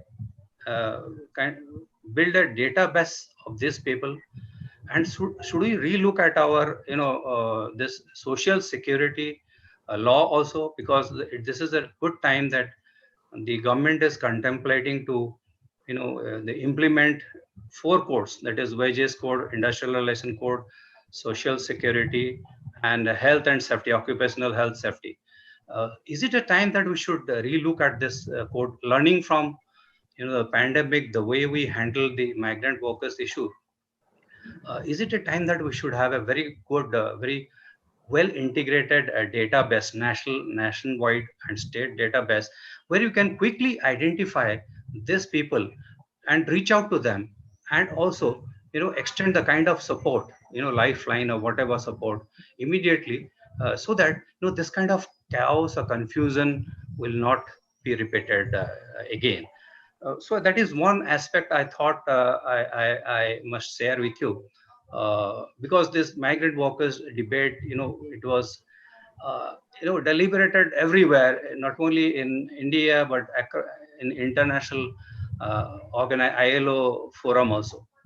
So that is one aspect I wanted to highlight. Another aspect is, coming back to we are on the way of recovery, restarting the economy. So enterprises, the business leaders have started, thinking of restructuring their businesses in a variety of ways in response to business downturns. The changing, sometimes either you can hold your investment or you can go very aggressively. We have seen technology company investing in a big way, because I think in this pandemic, technology companies, pharma, medical products, and retails, they have not been very badly, they are not as affected as other sectors are. So some are very aggressive in going forward, and many of the CEOs, they are holding themselves back, trying to watch the situations until there is more clarity. They are trying to conserve cash, minimize risk, and waiting for the the vaccine to come up. And at the same time, the specter and imminent threat of second wave and third wave of pandemic is also not ruled out. That threat also looms large, because it is something similar to Spanish flu, where we had I think 1 century back, there was again second wave and third wave. So I think all the business leaders as well as the enterprises, they're waiting to see that how the real normalcy is restored, so that they can really go very aggressively putting their money. And in the meantime, also HR leaders in collaborations with CEOs, also they are trying to reinvent their workplaces. I think my colleague Dilip Patnaik also was very shared his experience as to how we are going to reinvent our digital workstations, workspaces, working from home. And the technology, I think it has technology has been on a very accelerated mode. I think we have adopted technology in a big way. That is a very healthy, positive sign of this pandemic. And at the same time, I think merger acquisitions, many leaders are also contemplating, the business, whenever it is going sick, or whenever they see value in a company, how to acquire a company. So in this kind of scenario, I think HR leaders have definitely a big role to play. But the most painful aspect is whenever we think of reducing cost in such a challenging time, the first thing we think of is lay off our workforce. I think that is something is very tempting for a business leader. That is the time when I think the HR leader acts as a conscience keeper, to counsel, to advise the CEO or the top brass. Look, you can hold these decisions, even though this is painful. You need to reduce your cost by laying off your workforce or sending them on extended leave. But there are multiple other options as well. Also, you can give them an option of, for example, you can do it in a very human way.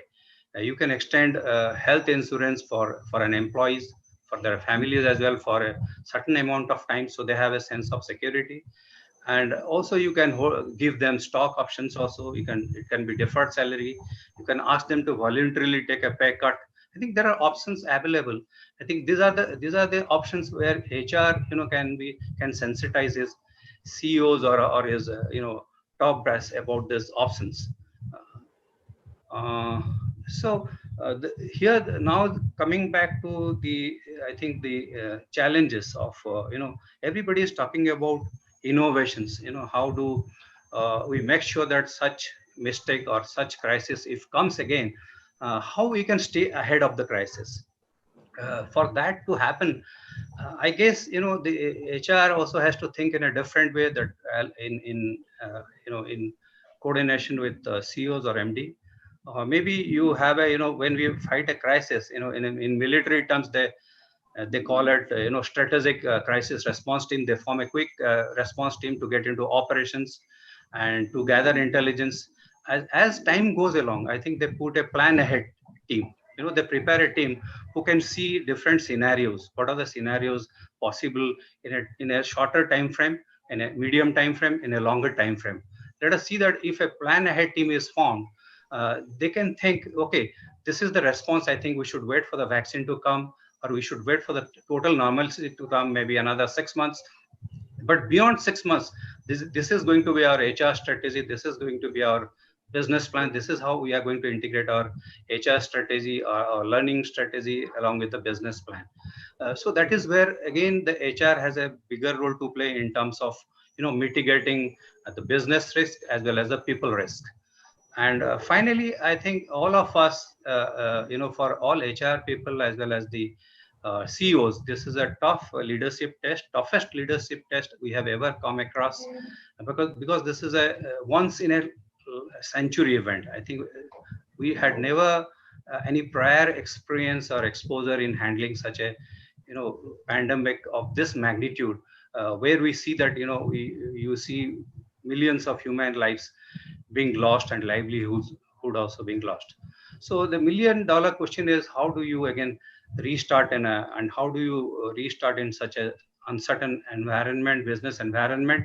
So this is a time when our leadership is also being put to test.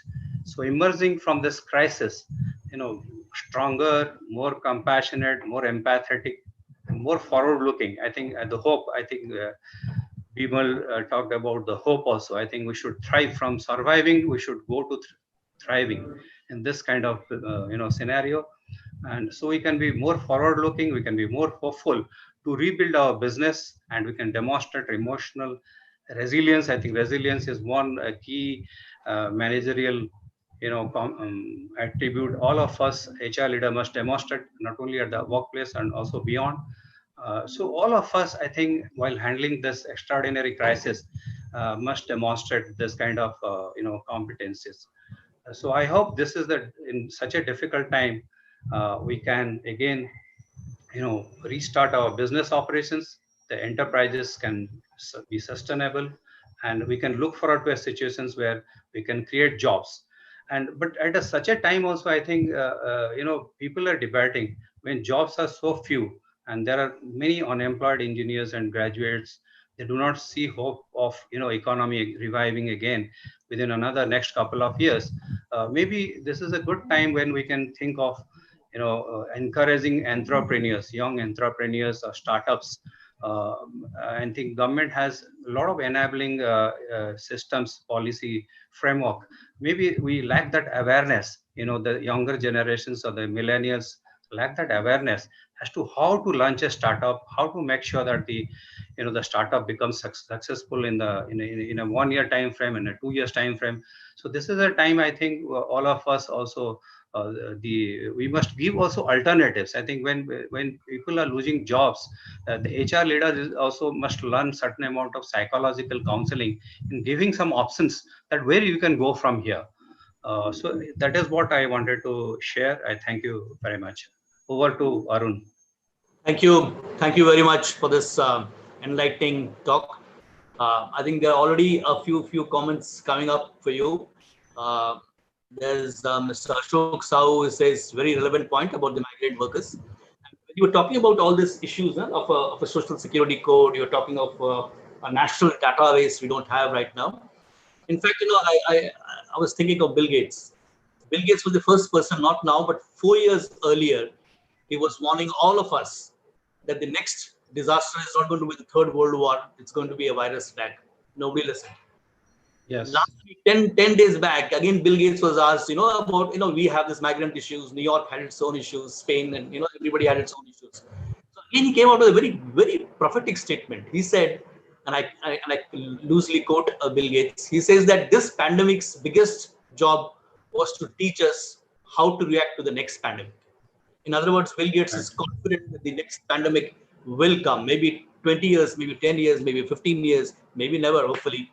But this is a great learning opportunity for all of us. If we don't learn, like you were talking of the national database, I don't think anybody knew the kind of migrant workers who were, who just came out from our cities. Nobody was aware that these are the real numbers. There were no, we just didn't have a data. So there are a lot of comments who are very complimentary about what you have raised. But I think we need to be more positive, learn from all this, and go ahead. So thank you very much for this speech. I want to make a slight correction. If I have the permission of Mr. Patra, our CM speaker, has a busy schedule. He is about to leave for another meeting somewhere. So with your permission, sir, Mr. Patra, I'm just asking Mr. Patnaik to speak first, and maybe after 7 or 8 minutes, you will be there. So I thank you. You're on mute, Mr. Patra, so I thank you in advance. And may I request Mr. B.K. Patnaik, an eminent thought leader. I wouldn't call him the ex-chief secretary. I'll call him an eminent thought leader. Share his views on this crisis we are facing. Mr. Patnaik, sir.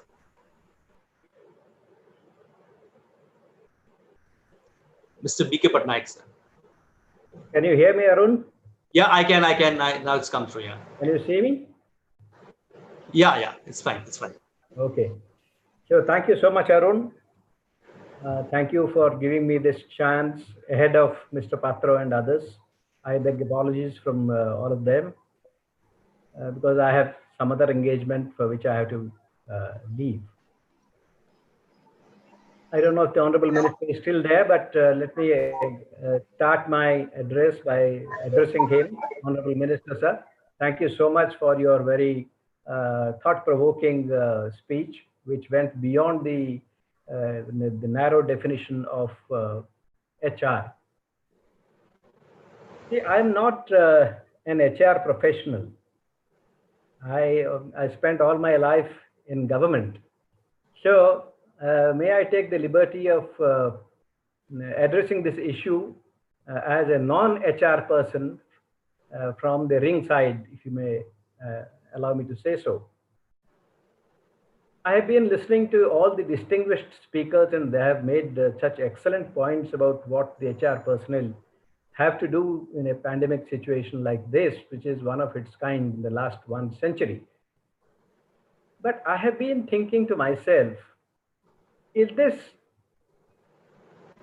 issue that we are discussing, the issue of handling hundreds and thousands and lakhs and crores of human beings loitering on the streets of this country, is this the function of HR people? Is it the headache of the HR people that they should deal with their employees, what to do with them, whether they should work from home, whether they should be on the streets, whether they should be called back? Is it really the function of the HR people? Is it not the function of the company as a whole? Is it not the headache of the company as a whole? Why is it that we are arrogating to the HR people the onerous responsibility of handling a situation that is born out of something which is so unprecedented? Now, ladies and gentlemen, I would like to remind you of another company. And that company came to our country in the 17th century. And that company is East India Company. When the East India Company came to India, they came as traders, but gradually they became the rulers. When they started expanding their business, their horizon, they did not create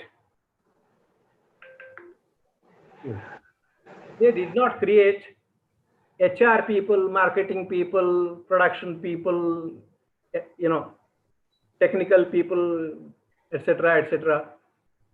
They created so many leaders, and those leaders were called collectors. And it is these leaders who took the company forward. And they built up their own teams, and they fought at different places. In fact, they built the empire of East India Company. We have, for some reason or the other, broken up companies into silos. This problem, okay, HR problem. This problem, marketing problem. That problem, finance problem, etc., etc. As a result, the nimbleness of which, the agility about which my predecessors so ably spoke, that is lost in the process, because everyone has a very fragmented, a silo-driven approach or an outlook, a blinkered vision of the problem. We in government face problem after problem, crisis after crisis, in a very routine manner. Some of them are man-made, some of them are natural, but crises do come and go. And companies also do face these problems, and they're facing in such large measure in current times. So I would appeal to all the distinguished people today who are occupying the commanding heights of the corporate world to think as to whether you should fragment the problems into an HR problem, a marketing problem, or a finance problem, or you should create leaders all down the line, all along the pyramid, who could take the team along with them and fight a pandemic or any other situation that comes their way. Now, if we are looking at this kind of a pyramid, which is much flatter than what we are used to, then probably there has to be some kind of an overall change in the architecture of the companies. And that is what I would like to dwell upon today. I am not an HR professional, as I told you right at the beginning, but I have to share with you some of the overall characteristics which a company must respect if it is going to face, a very dynamic situation. Those dynamic situations could be driven by a pandemic. It could be driven by a technology. It could be something very disruptive, which may not hit lives, but it will definitely hit businesses. So in a situation like this, the company, I would call upon all the leaders here to change the outlook towards the companies. And I would highlight a few points. I would in fact like to highlight 4 points because I'm running out of time, and I would be brief. The first point to which I would draw your attention, ladies and gentlemen, is that if you want to build up a company which is nimble, which is agile, which is capable of facing problems, the first thing is that it should improve its communication. And when I say communication, it is not only the technological aspect of communication, whether you have a very robust digital framework or whether you adopt the best technologies. I'm not talking about that. I'm talking about communication as individuals, as leaders. Communication is always two-way, from top to bottom and from bottom to top, from the upper to the lower and from the lower to the upper. This does not limit itself to technology alone, because that can be disrupted as it happened in the case of Arun Bhatt. But, when we talk about communication, it has to be an openness among all the leaders that we create in an organization. Openness to listen. Well, that is one thing which is lacking. Excuse me, I think the call has come for the other meeting. Hello? I'm join करेंगे 5:30.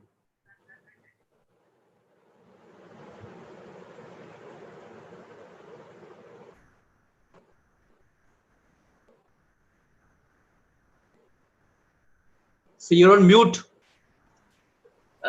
Yeah, I can. May I continue? Yeah. Okay. The first point that I thought I would draw your attention to is that there has to be a communication, a willingness to communicate. That's what I'm talking about. People should be willing to listen to others, whether they are their colleagues, whether they are juniors, whether they are their seniors.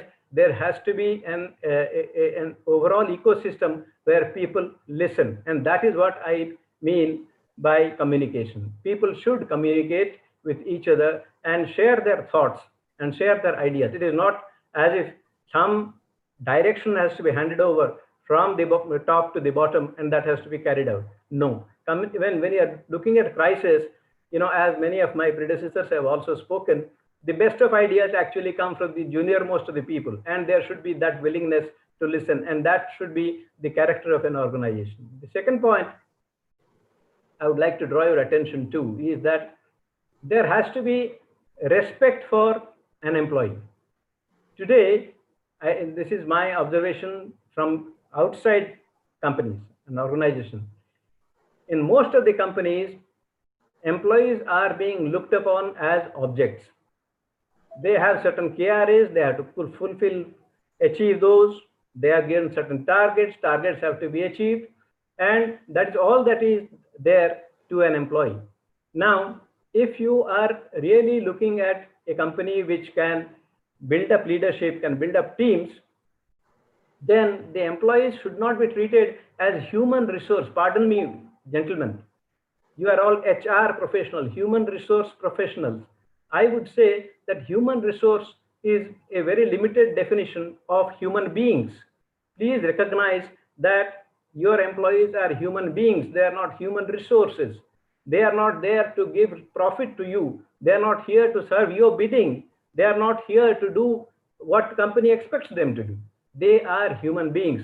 If you know how to respect them, they will definitely respect you. And if you treat them as human beings, they will treat you as your true boss and the leader of the company.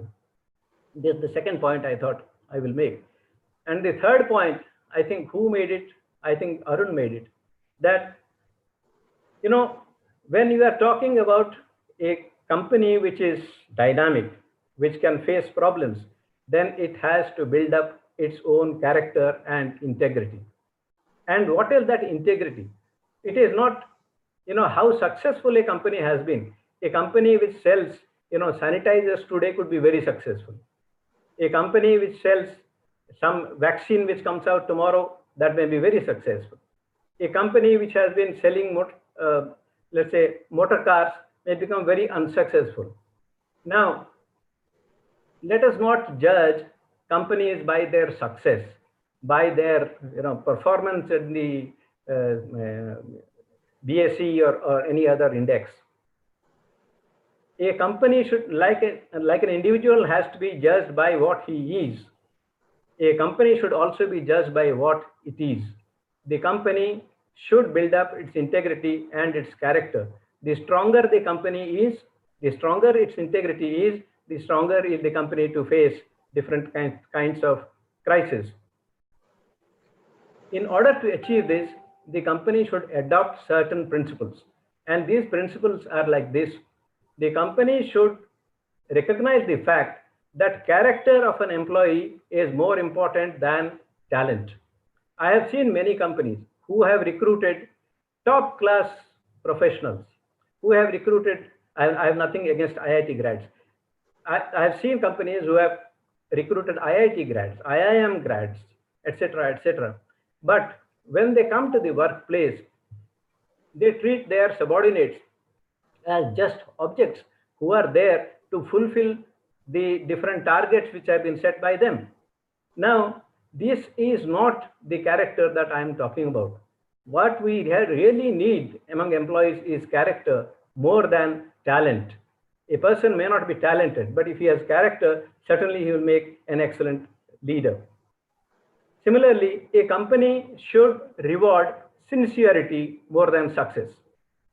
You see, if an employee has put in his best efforts and if he is sincere, then that should be recognized more than to what extent he has been able to sell his commodities or achieve his target or fulfill his KRA, XYZ. So what I mean to say is that if we are trying to build up a company with integrity, then we should imbue its employees with these values, and these values will come only when the companies adopt a different set of parameters to judge its employees. The last but not the least,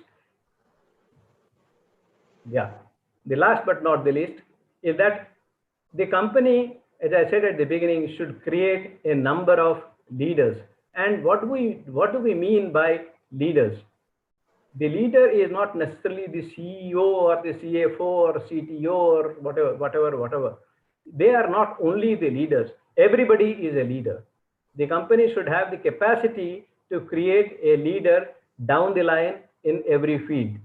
You know, a leader is one who can carry his team with himself or herself. That is a leader. And that capacity has to be created by you eminent HR professionals. I'll end my talk with just one example with which you must be familiar because it's very often quoted. And that is the example which our former president, APJ Abdul Kalam, mentioned in the context of his boss, Satish Dhawan. He gave the example of the SLV-3, the launch which was planned in 1979, and his boss was Satish Dhawan.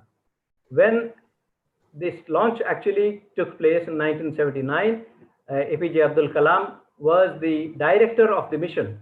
And when it was launched, it was a complete failure.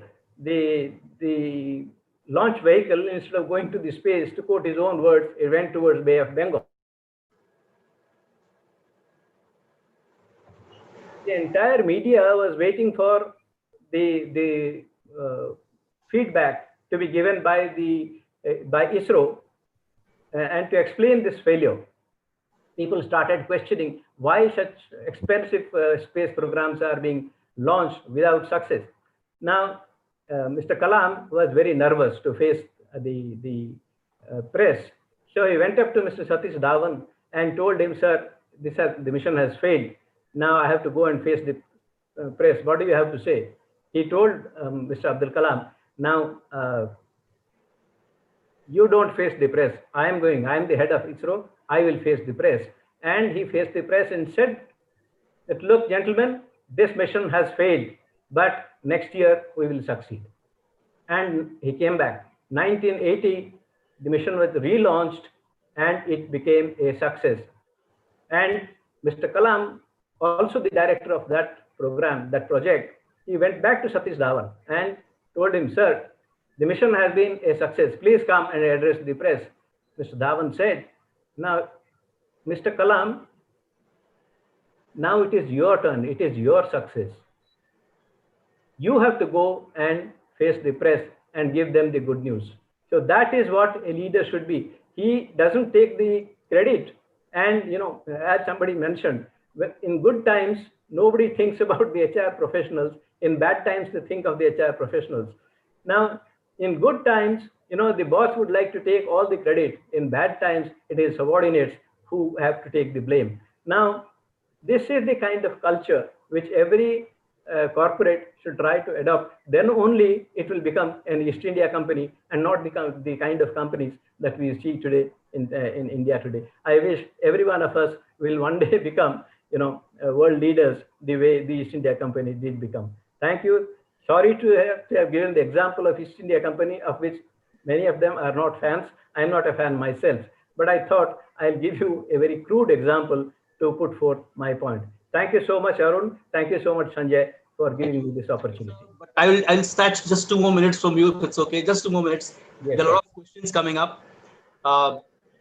You rightly, I think the clarion call in one line, if I sum up the clarion call from you, is that change the architecture. We can no longer afford to work within this architecture and give results. But there's a question for you, sir. It's optional. You might take it. There are a lot of compliments coming by your way, but there's a question from Mr. Digvijay. Now he says, sir, this is a classical debate of generalist versus specialist. HR has specialist functions and business leadership functions too. Even in government, there are various departments assisting the collector. Would you like to take him on? Yes, I would like to respond to that. Sir. Taking the advice or the assistance of different persons is one thing, but fragmenting the responsibilities is another thing. You see, today, if you look at the new education policy which has now been tabled, the new education policy also tries to make people more rounded personalities. It is not talking in terms of creating physics graduates or chemistry graduates or, you know, graduates of psychology.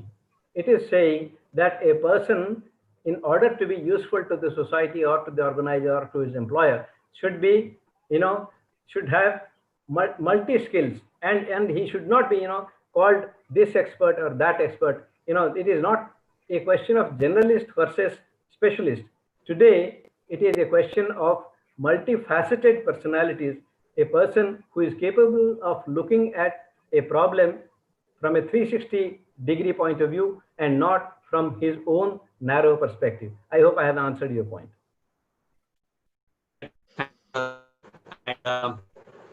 If I can have the last word, sir, I know you're busy. I'm very glad that I introduced you not as the ex-chief secretary, but as a thought leader. And I'm sure the entire house, all those listening, would agree with me. Thank you very much, sir. I will not stop you any longer. Thank you. Thank you very much. Thank you. And now may I request Mr. Patra. I know we manipulated the thing because Mr. D.K. Patnaik had to go for another meeting. Mr. Patra, CMD NALCO, I request you, sir. First of all, thank you for giving Mr. Patnaik the permission to speak first. And may I now request you, sir, to kindly address us. Mr. Patra, please.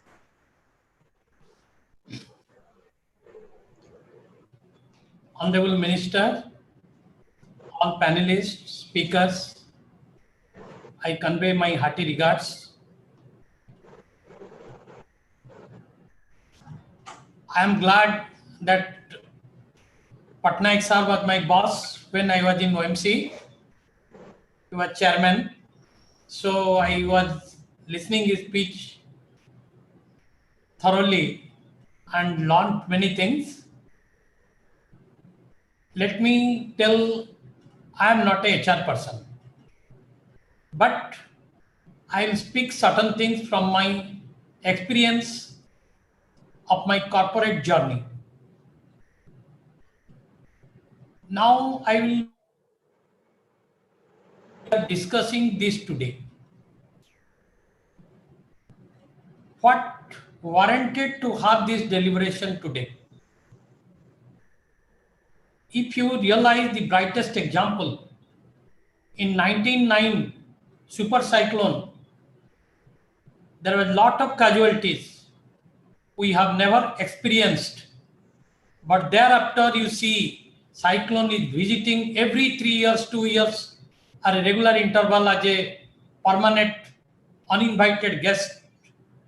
But our preparedness, our action plan, our team management is established to handle it, and we could reduce the casualty from thousands to zero. COVID pandemic has affected all segments, either large or small portion. Mining has been affected around 14% performance, electrical, gas, water around 14%, construction around 13%, manufacturing 6%, agriculture 1.3%. This is based on a published data. My purpose of telling disease and diagnosis based on the disease. Agriculturals have lost 1.3 to 1.6%. What remedial measures required for agriculture, and mining, which have lost 14%, what remedial measures required for mining cannot be the same. As a HR perspective, the HR team leader should examine each sector, industry specific. 3R. Read and realize what you have lost, where we stand. Recognize, second R. Recognize the talent who can handle. Then third R is the reorient your business. This 3R is vitally required to bring back our business onto the track. It is industry specific, state specific, organization specific. It varies from organization to organization. Like a cardiac surgeon cannot give expertise service for ENT, or a nephrologist can give better service for nephrology and kidney. So HR leaders of respective industry should study their industry, how it has impacted, along with downstream backward and forward integration, how it has affected. And one more important thing I will tell, the revenue loss, profit loss, all loss, the price we have paid. This price, as a business leader, we have converted this challenge into opportunity. And how we will do it? It is not only HR, production, technology, all should function in an integrated manner. As the body will function perfectly if all organs are functioning perfectly. Now rebuild and rethink. When there is a loss, when there is a damage, we think it. If there is a determination, we can succeed. First, the confidence which has been lost among the employees, among the stakeholders, is to be rebuilt and regained. Sudha Chandran, the dancer, lost her leg in the accident. Her strong determination could make her able to dance again with the artificial limb. So the loss what we have made, we have to see how we will recoup our loss. 3-4 practical things what I am experiencing as a CEO of this company, I'll just place, because some of the panelists and speakers, they wanted some practical things, the experience. Everybody has spoken well. I have learned personally many things out of this, but some practical things I am telling. Business reorientation. When from a loss to profitability will come back. This year we can consider it is not year of profit or loss. It is a year of life and livelihood. But next year we should see how we will regain at an acceleration speed. Now, first we have to examine our business. Can there be reduction in manpower? Let us take a target 20%, 25%, 15%. During the lockdown period, due to government directives, we were able to manage with 33% manpower, 25% manpower, 50% manpower. Then what we have learned out of this? Whether my existing manpower is more? As a public sector, we give employability, employment opportunity. Do not think about cost or efficiency. So we have to see whether there can be reduction in manpower. We have to study whether we can have contingent workers, like we are doing empaneled advocates, empaneled consultant, some group of contingent workers. Can we skip just service at call and short notice? It can be outsourced. Now, when we want to work with minimum manpower, whether our employees are cross-trained, one person can discharge the functions of different departments. Then I have to see what training I will give. We are talking after a particular level, all general manager can discharge the service of different department, but how far it is effective? There should not be trial and error basis. We should give cross training so that cross-functionary functions can be discharged. And second thing, as a cost reduction, what are the works can be done at home? If it can be done at home, he is at the liberty to do. There is no working stringent hours. So pay structure can be differentiated. Those who have to come to office and work and those who work at home, it can be differentiated. And by reduction of all these things, unemployability will arise. We take a medicine due to chemical reaction, another reaction acts in the body. So by regaining the business, we create more unemployability, then that is not the larger interest of the nation. Whether we can reschedule the employment term and condition, 4 days a week, 3 days a week. So the same people, large number of people can be accommodated. Pay packet can be rationalized. So by this process, we can relook and rethink how we will overcome the problem. Now, what the practical problems are coming?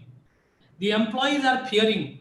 You give them PP, you get them mask, you commission dispenser, sanitizer, everything. But the fearness in the mind, by seeing every day, the toll is increasing. Today it has crossed 50,000. Tomorrow it is crossing 55,000. Every day record is the new record we are seeing. How safe I am. So we have to create an atmosphere that we have to live with this pandemic. We cannot give away. The virus will remain within us. So first, psychological changes should be brought. This is the top task of the HR first. And I'm just giving the concept of new normal, what we are thinking, whether it is immediately can be implemented. Earlier, we were thinking in an elevator, overcrowded. Instead of 13% of capacity, 15% used to go. Now we are telling in the same elevator, it should be 5% or 4%. Earlier, we were giving the concept, make pool transport. Now we are telling it is a restricted mode of transport. Lifestyle, everything changes. Earlier, physical access of the work. Now we are thinking e-office mode of operation. Then if we want to switch over to new normal, what is the infrastructure required to be provided at the residence of the employees, at the workstation of the employees? Then we have to see whether the people are capable of functioning in this new system. So these sort of things are also pose a challenge, and with a transition, the performance, how it can be accelerated. And then technology. Whatever technology will adopt, I am in mining industry. We have made dozer, heavy earth moving equipment. But can I say it is a driverless dozer? Can I operate a driverless excavator? I have to bring those persons. If I reduce those manpower, how it will impact my production? So a thorough study of the organization is required. And whatever changes required to increase efficiency, to operationalize at a higher capacity, so that my loss which has been occurred, I can regain. Now, so far CSR is concerned, the stakeholder expectation will be more, a dil mage more. They will say, now you are at distress, you give me, whereas I do not have profit. How to balance it? Institutional strengthening, capacity building is another challenge for HR. How the stakeholder periphery will have a better acceptability. HR never confined only to recruitment of employees and retention. So capacity building and institutional strengthening is also a part of HR. So we have to take a gamut of activities in a synchronized manner, in a coordinated manner, that how we can regain. Where HR plays a role, finance plays a role, now liquidity crisis. And again, technology plays a role. So the role and responsibility of HR has increased manifold. Earlier, we are sending letter for interview. Now we are doing through BC. We are doing through BC, okay, fine. But how you can say the integrity of the candidate, whether other people are nearby, they are prompting the answer? We do not know. I'm just telling just an example. So in each area, we have to see what we can do and what are the pros and cons, so that what is the organizational needs, then I can back on track. And 3-4 things I will tell. Now, due to this lockdown, shutdown, closure of office, work from home, whatever loss has occurred, almost 10 to 15% weight gain has been made among the employees. This obesity will lead to hypertension, cardiac issues, and medical diseases more, absenteeism more, how to work in place of that. So physical fitness and exercise should also be considered as a part of curriculum of your routine working functions. And the physical test should be stringent. And employee well-being. Earlier we are thinking a company which is giving me high perks, high salary, superannuation benefit, post-retirement medical benefit appears to be good. Now the concept has changed. People give how safe working environment I have given. So we have to give focused attention for the new normal. And continued efforts should be made to implement and operationalize with your vision and mission.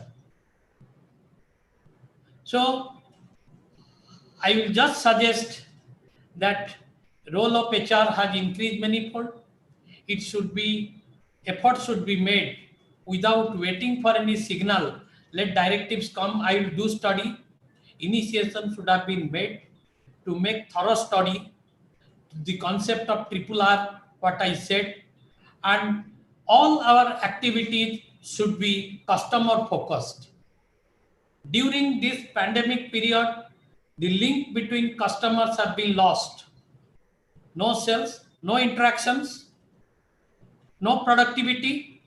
So customer focused attention, how we can increase, and stakeholder cooperation, how we can increase. So the HR should also give training to all the employees, how to make customer orientation, how to make specific target orientations, so that result can be visible and it can be seen. So I feel these are the practical experience what I faced from my organization with interaction with my employees, colleagues, all these things I wanted to share. Thank you. Thank you. Thank you very much, Mr. Patra. It was a very practical speech, a speech which took into account the practical necessities of the nuts and bolts of how to run the organization. And not only I, but I'm sure the entire audience felt reassured when you said this is not the year of looking at profit or loss. This is not the year. If there is a paradise lost, then there will be a paradise regained. But this is not the year to say itna loss hua, itna profit hua. So we'll do you plan to do a thorough rehauling, the entire study of the manpower, study of automation, and how to make good the loss which you will probably incur this year. Hopefully not, but probably will incur this year because of the virus. But this is not the time to say, oh, this is the loss and this is the profit. This is the time to rebuild. This is the time to regrow, to reinvent ourselves. So thank you very much, Mr. Patra. It was indeed a very lively 2 hours we all spent here brainstorming on the entire issue of the role of HR in this pandemic. And all good things must come to an end. So can I call Mr. Khuntia? Yeah, Mr. Sanjay, you want to say something? Mr. Sanjay, you're on mute. Hello, sir, please unmute yourself. So we can have Mr. Khuntia now, and he is our core member in HRIR committee. And after that, actually, we would request 2 panelists, 2 invitees who have been listening our discussions the conversation. They must have captured well. I would like Dr. Sukriti Misra and followed by Dr. Yogita Abhichandani to, in fact, summarize the takeaway. And I know that would be good because they are from the academics. We would love to listen to them. So that way we can proceed. So Mr. Kuntia, then we can invite those two leaders from academics. Thank you. Good evening. I think I am audible. Yes. Hello. Yes. Yes. Adjust your camera a bit. Yeah. Sir Arun, just I am interrupting. 6 o'clock, Honorable Chief Minister has advised to take a oath. So there are some people are waiting. So we are organizing for that officially. Can I leave for that? Yeah, sure. Sure. Thank you very much for joining. You stayed so long. Thank you very much, Mr. Patil. Okay, should I start?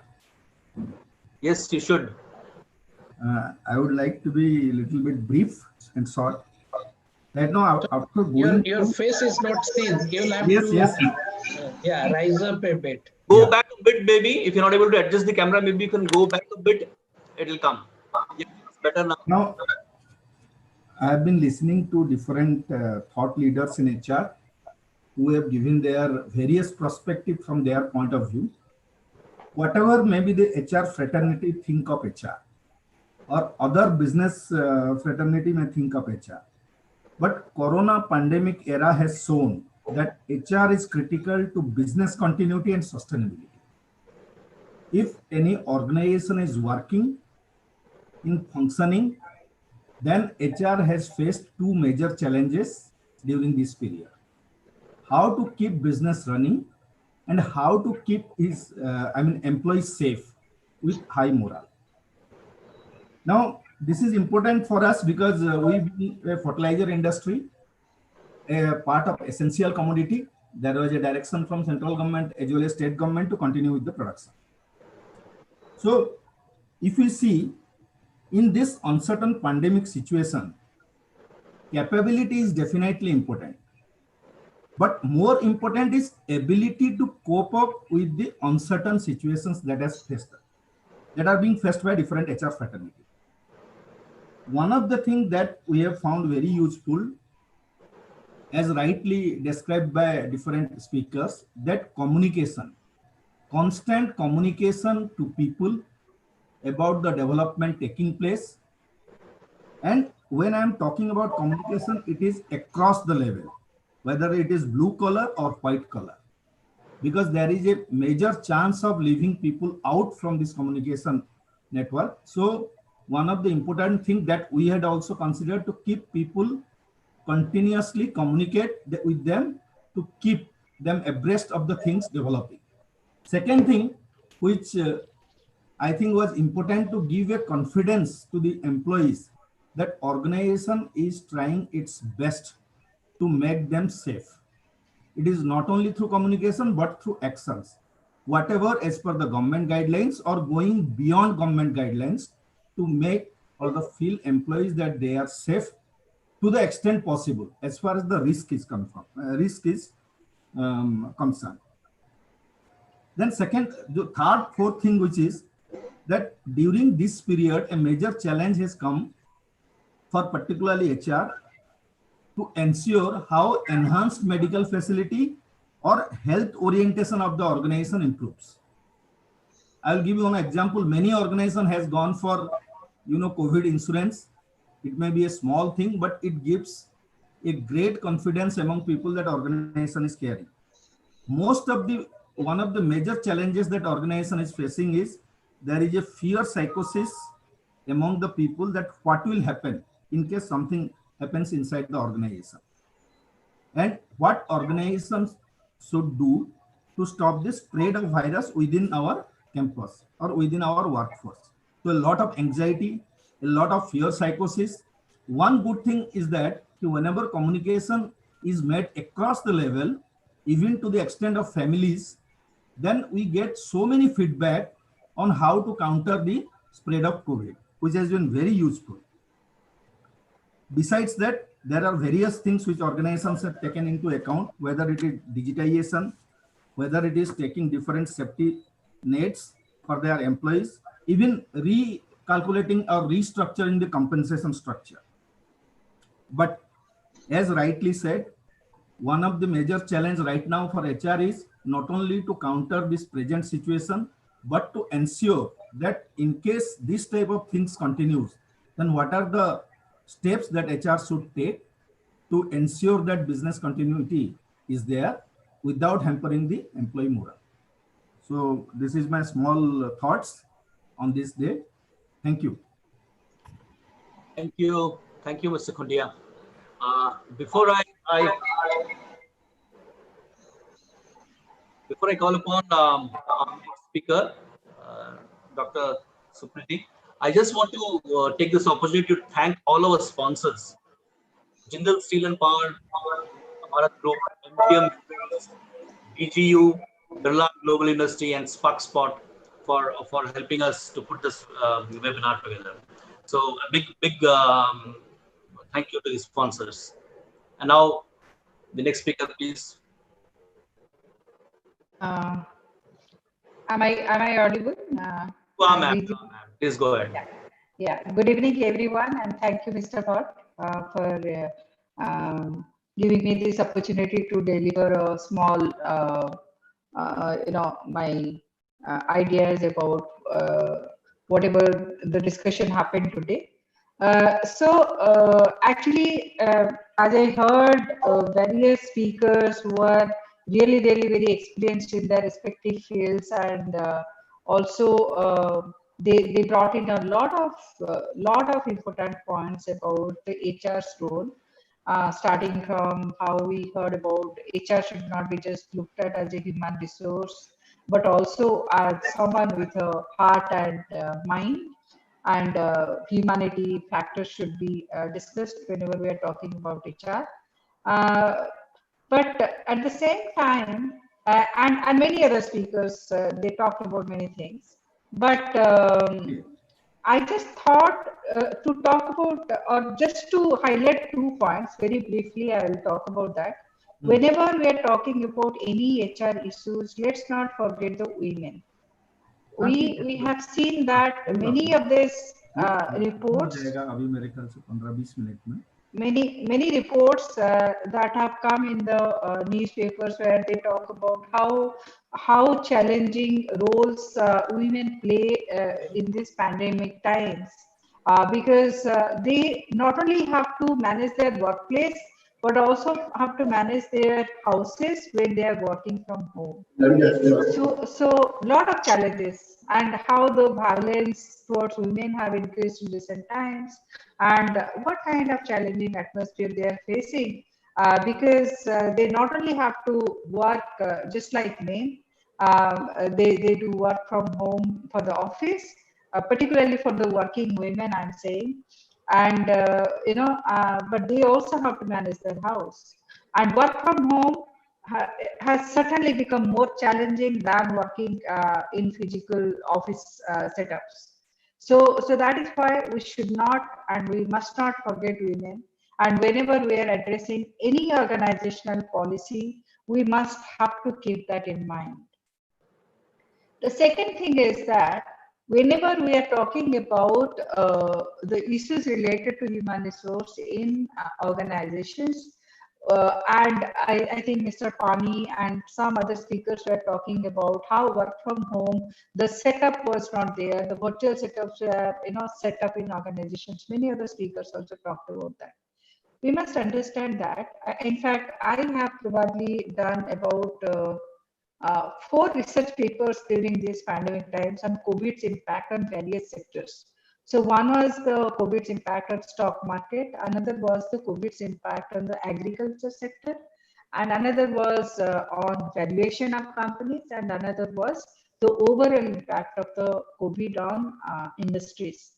So when I was doing this study on the COVID's impact on the industries, I saw that, see, when we're talking about work from home, that is not possible in all industries. So industry's characteristics, decide whether a particular organization will, will be able to facilitate the work from home. A sector like agriculture will never have the facility to, have work from home, or a manufacturing organization, they will not have the facility to work from home, particularly where the physical presence of the laborers are essential or employees are essential, right? So in that case, so work from home will be applicable to sectors like IT and few other sectors where the work from home is possible. So one is creating that virtual setup for organization to facilitate work from home. Second is to understand the industry characteristic, whether that industry is amenable to work from home or not. Right. So I just thought that I'll bring in these points. One is from my research. I mean, both the points are from my research only. And thankfully, COVID has given a lot of time to do research, particularly, and this impact of COVID has been a very, very interesting area. So this is just, I know it's the end of the day, and all of us are exit mode.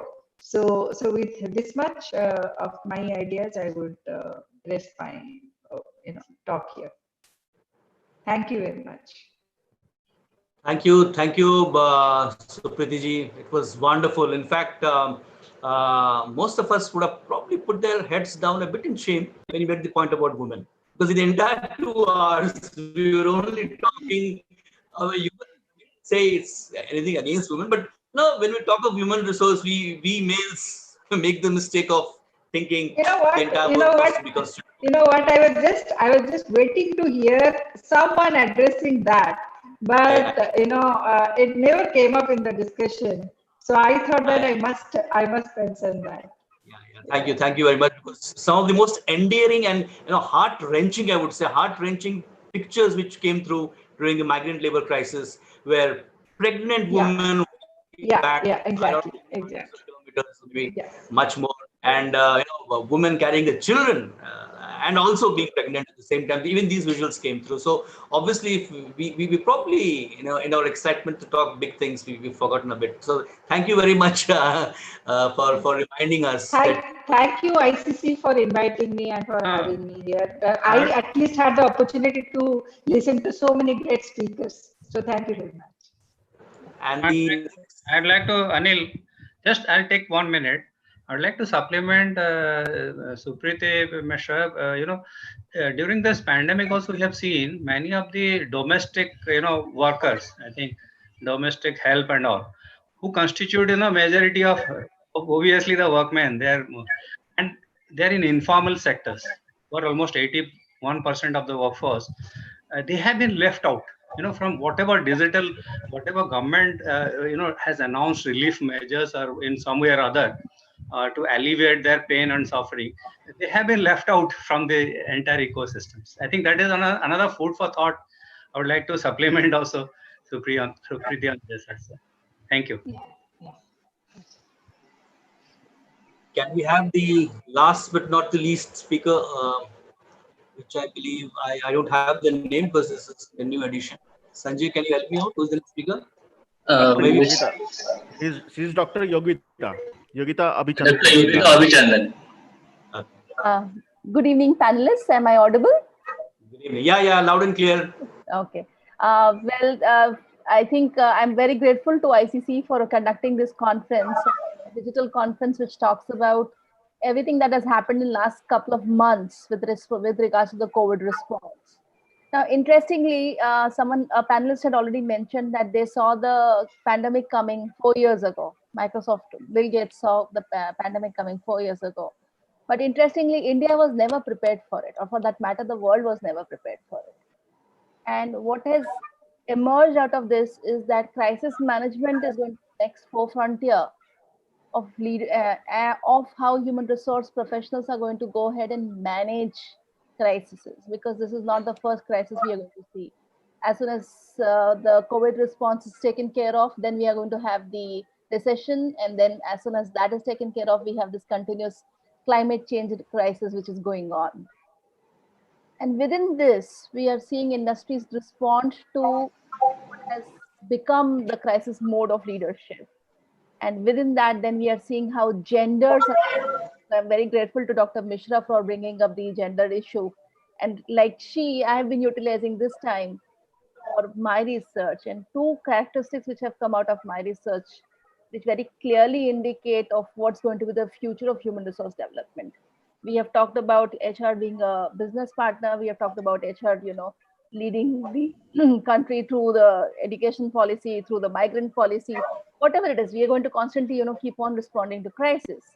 But at the end of the day, if we do not support employees, whether it's about work-life balance, whether it is about, providing female employees with that extra help that they're going to need in terms of, mitigating all the crises that's going to come up, whether it's about, the house help that we receive, because obviously when work from home happened, a lot of people started, living inside their houses, and they were actually experiencing what women experience every single day. I am wondering how many people actually got out and actually supported their spouses during this crisis, in these 4 months. And if that support did happen, then who would do the bartanon ka kaam at the end of the day? Because when everybody cooks, there are too many utensils, and then who washes those utensils? And these might appear very simplistic ideas, but it is at the core of human resource development that we are critical leaders, we are critical thought leaders who can think about these vast problems and how these vast problems can be attended to. And in addition to that, how our leadership is going to support us into doing it. I would be very keen knowing that how many HR leaders were actually able to go back to their CEOs and say, this is the new problem that we are facing. This is what our employees are facing during remote work. This is what our employees are facing, in terms of managing their household, because childcare management completely stopped. People who used to use schools for their childcare facilities, that has completely stopped. Now children are at home, everybody's studying in front of computers. How is that being taken care of? Now parents, these workers, these employees became parents, they became spouses, they became everything at the same time, 24/7. And then we had employers who were not respecting employees' time. Because you work from home, work at 6 o'clock in the evening. Because you work from home, work at 7 a.m. in the morning. How did all that response happen to? So I think as much as this crisis is a good learning response, it's also telling us of what we should and should not do in the future.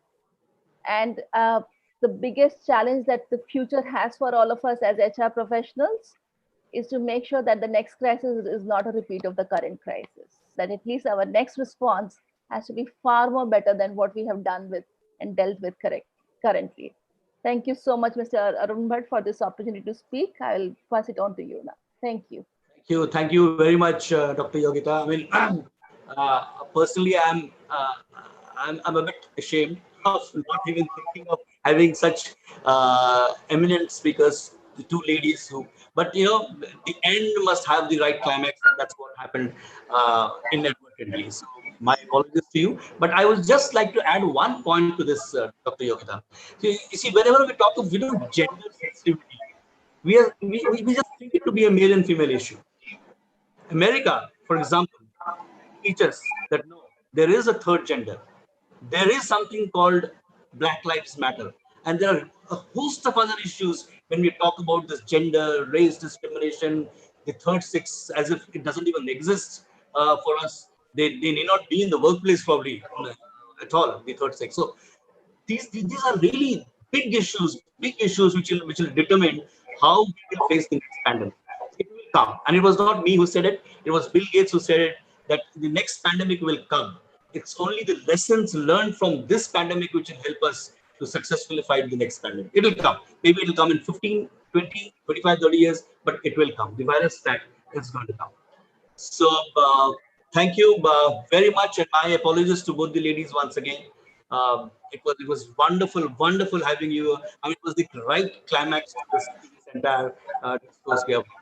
So I also take the opportunity to thank all the speakers. I mean, it was wonderful, starting from the minister himself, who raised certain points which are so valid. He quoted the scriptures. But I think when Thiru spoke about learning and unlearning, he was striking the right chord. And there was Dilip Patnaik who raised those three issues, those three vital issues of the safety, the emotional safety, the physical safety, and the digitization of the entire workforce. Dr. Santanu Rath also, I think, got in a new disruptive point when he began talking about migrant laborers and the entire issue of, we just not having the data with us, the skill mapping with us, the data with us on a national level to cope with this. So probably this is the right time to build it. I also think that Mr. B.K. Patnaik was really the intellectual disruptor of this entire thing.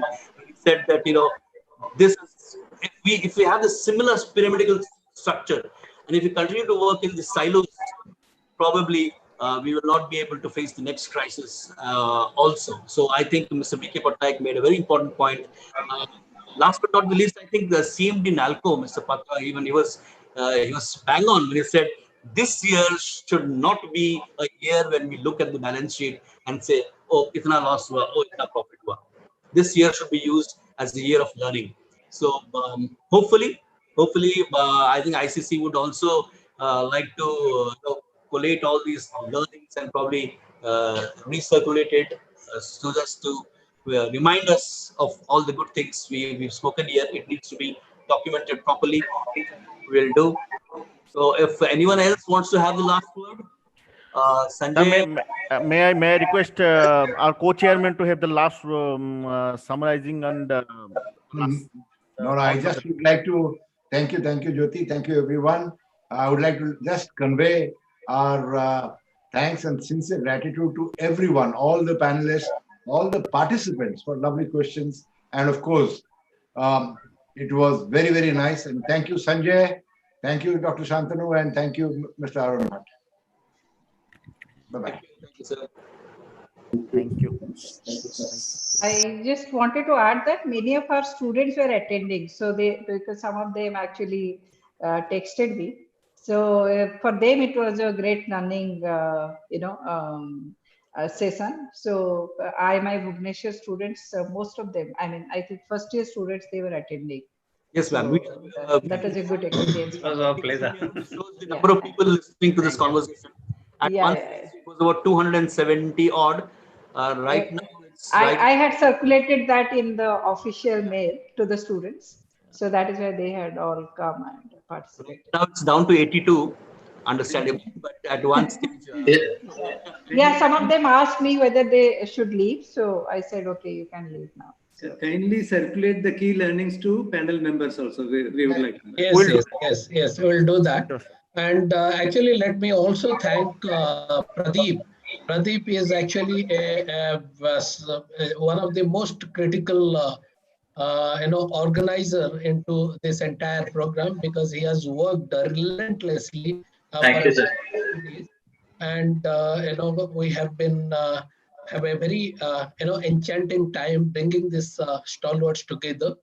And it was a great deliberation. Actually, in fact, we have got a list of people who would like to participate and talk in this program, but we could not accommodate because of the time factor. A lot of people, the minister had to speak and all of those have to speak. Probably there will be another opportunity we'll create wherein we can bring in, not only the champions, but also the emerging champions, the second, successors who are in this particular field, and they are going to speak their heart out. And that is what we would be, listening to them maybe in the next episode of ours.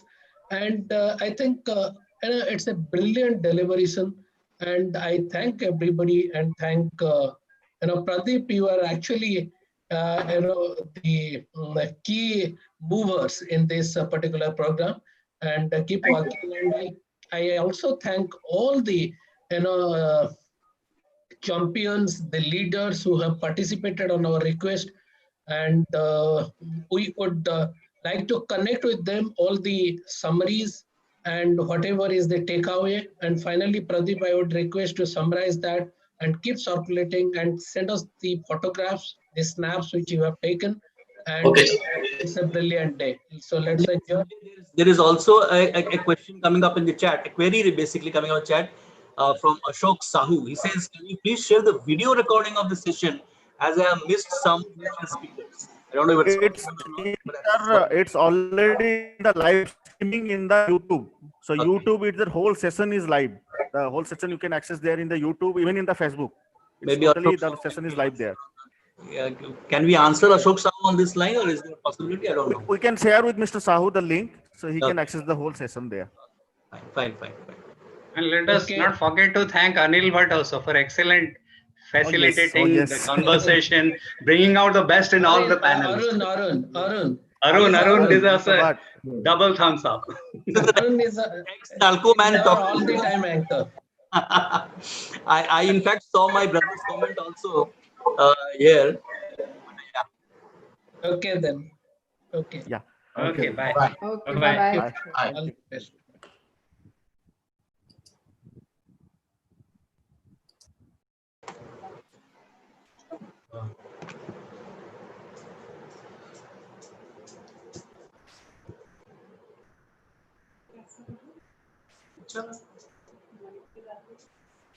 दो बार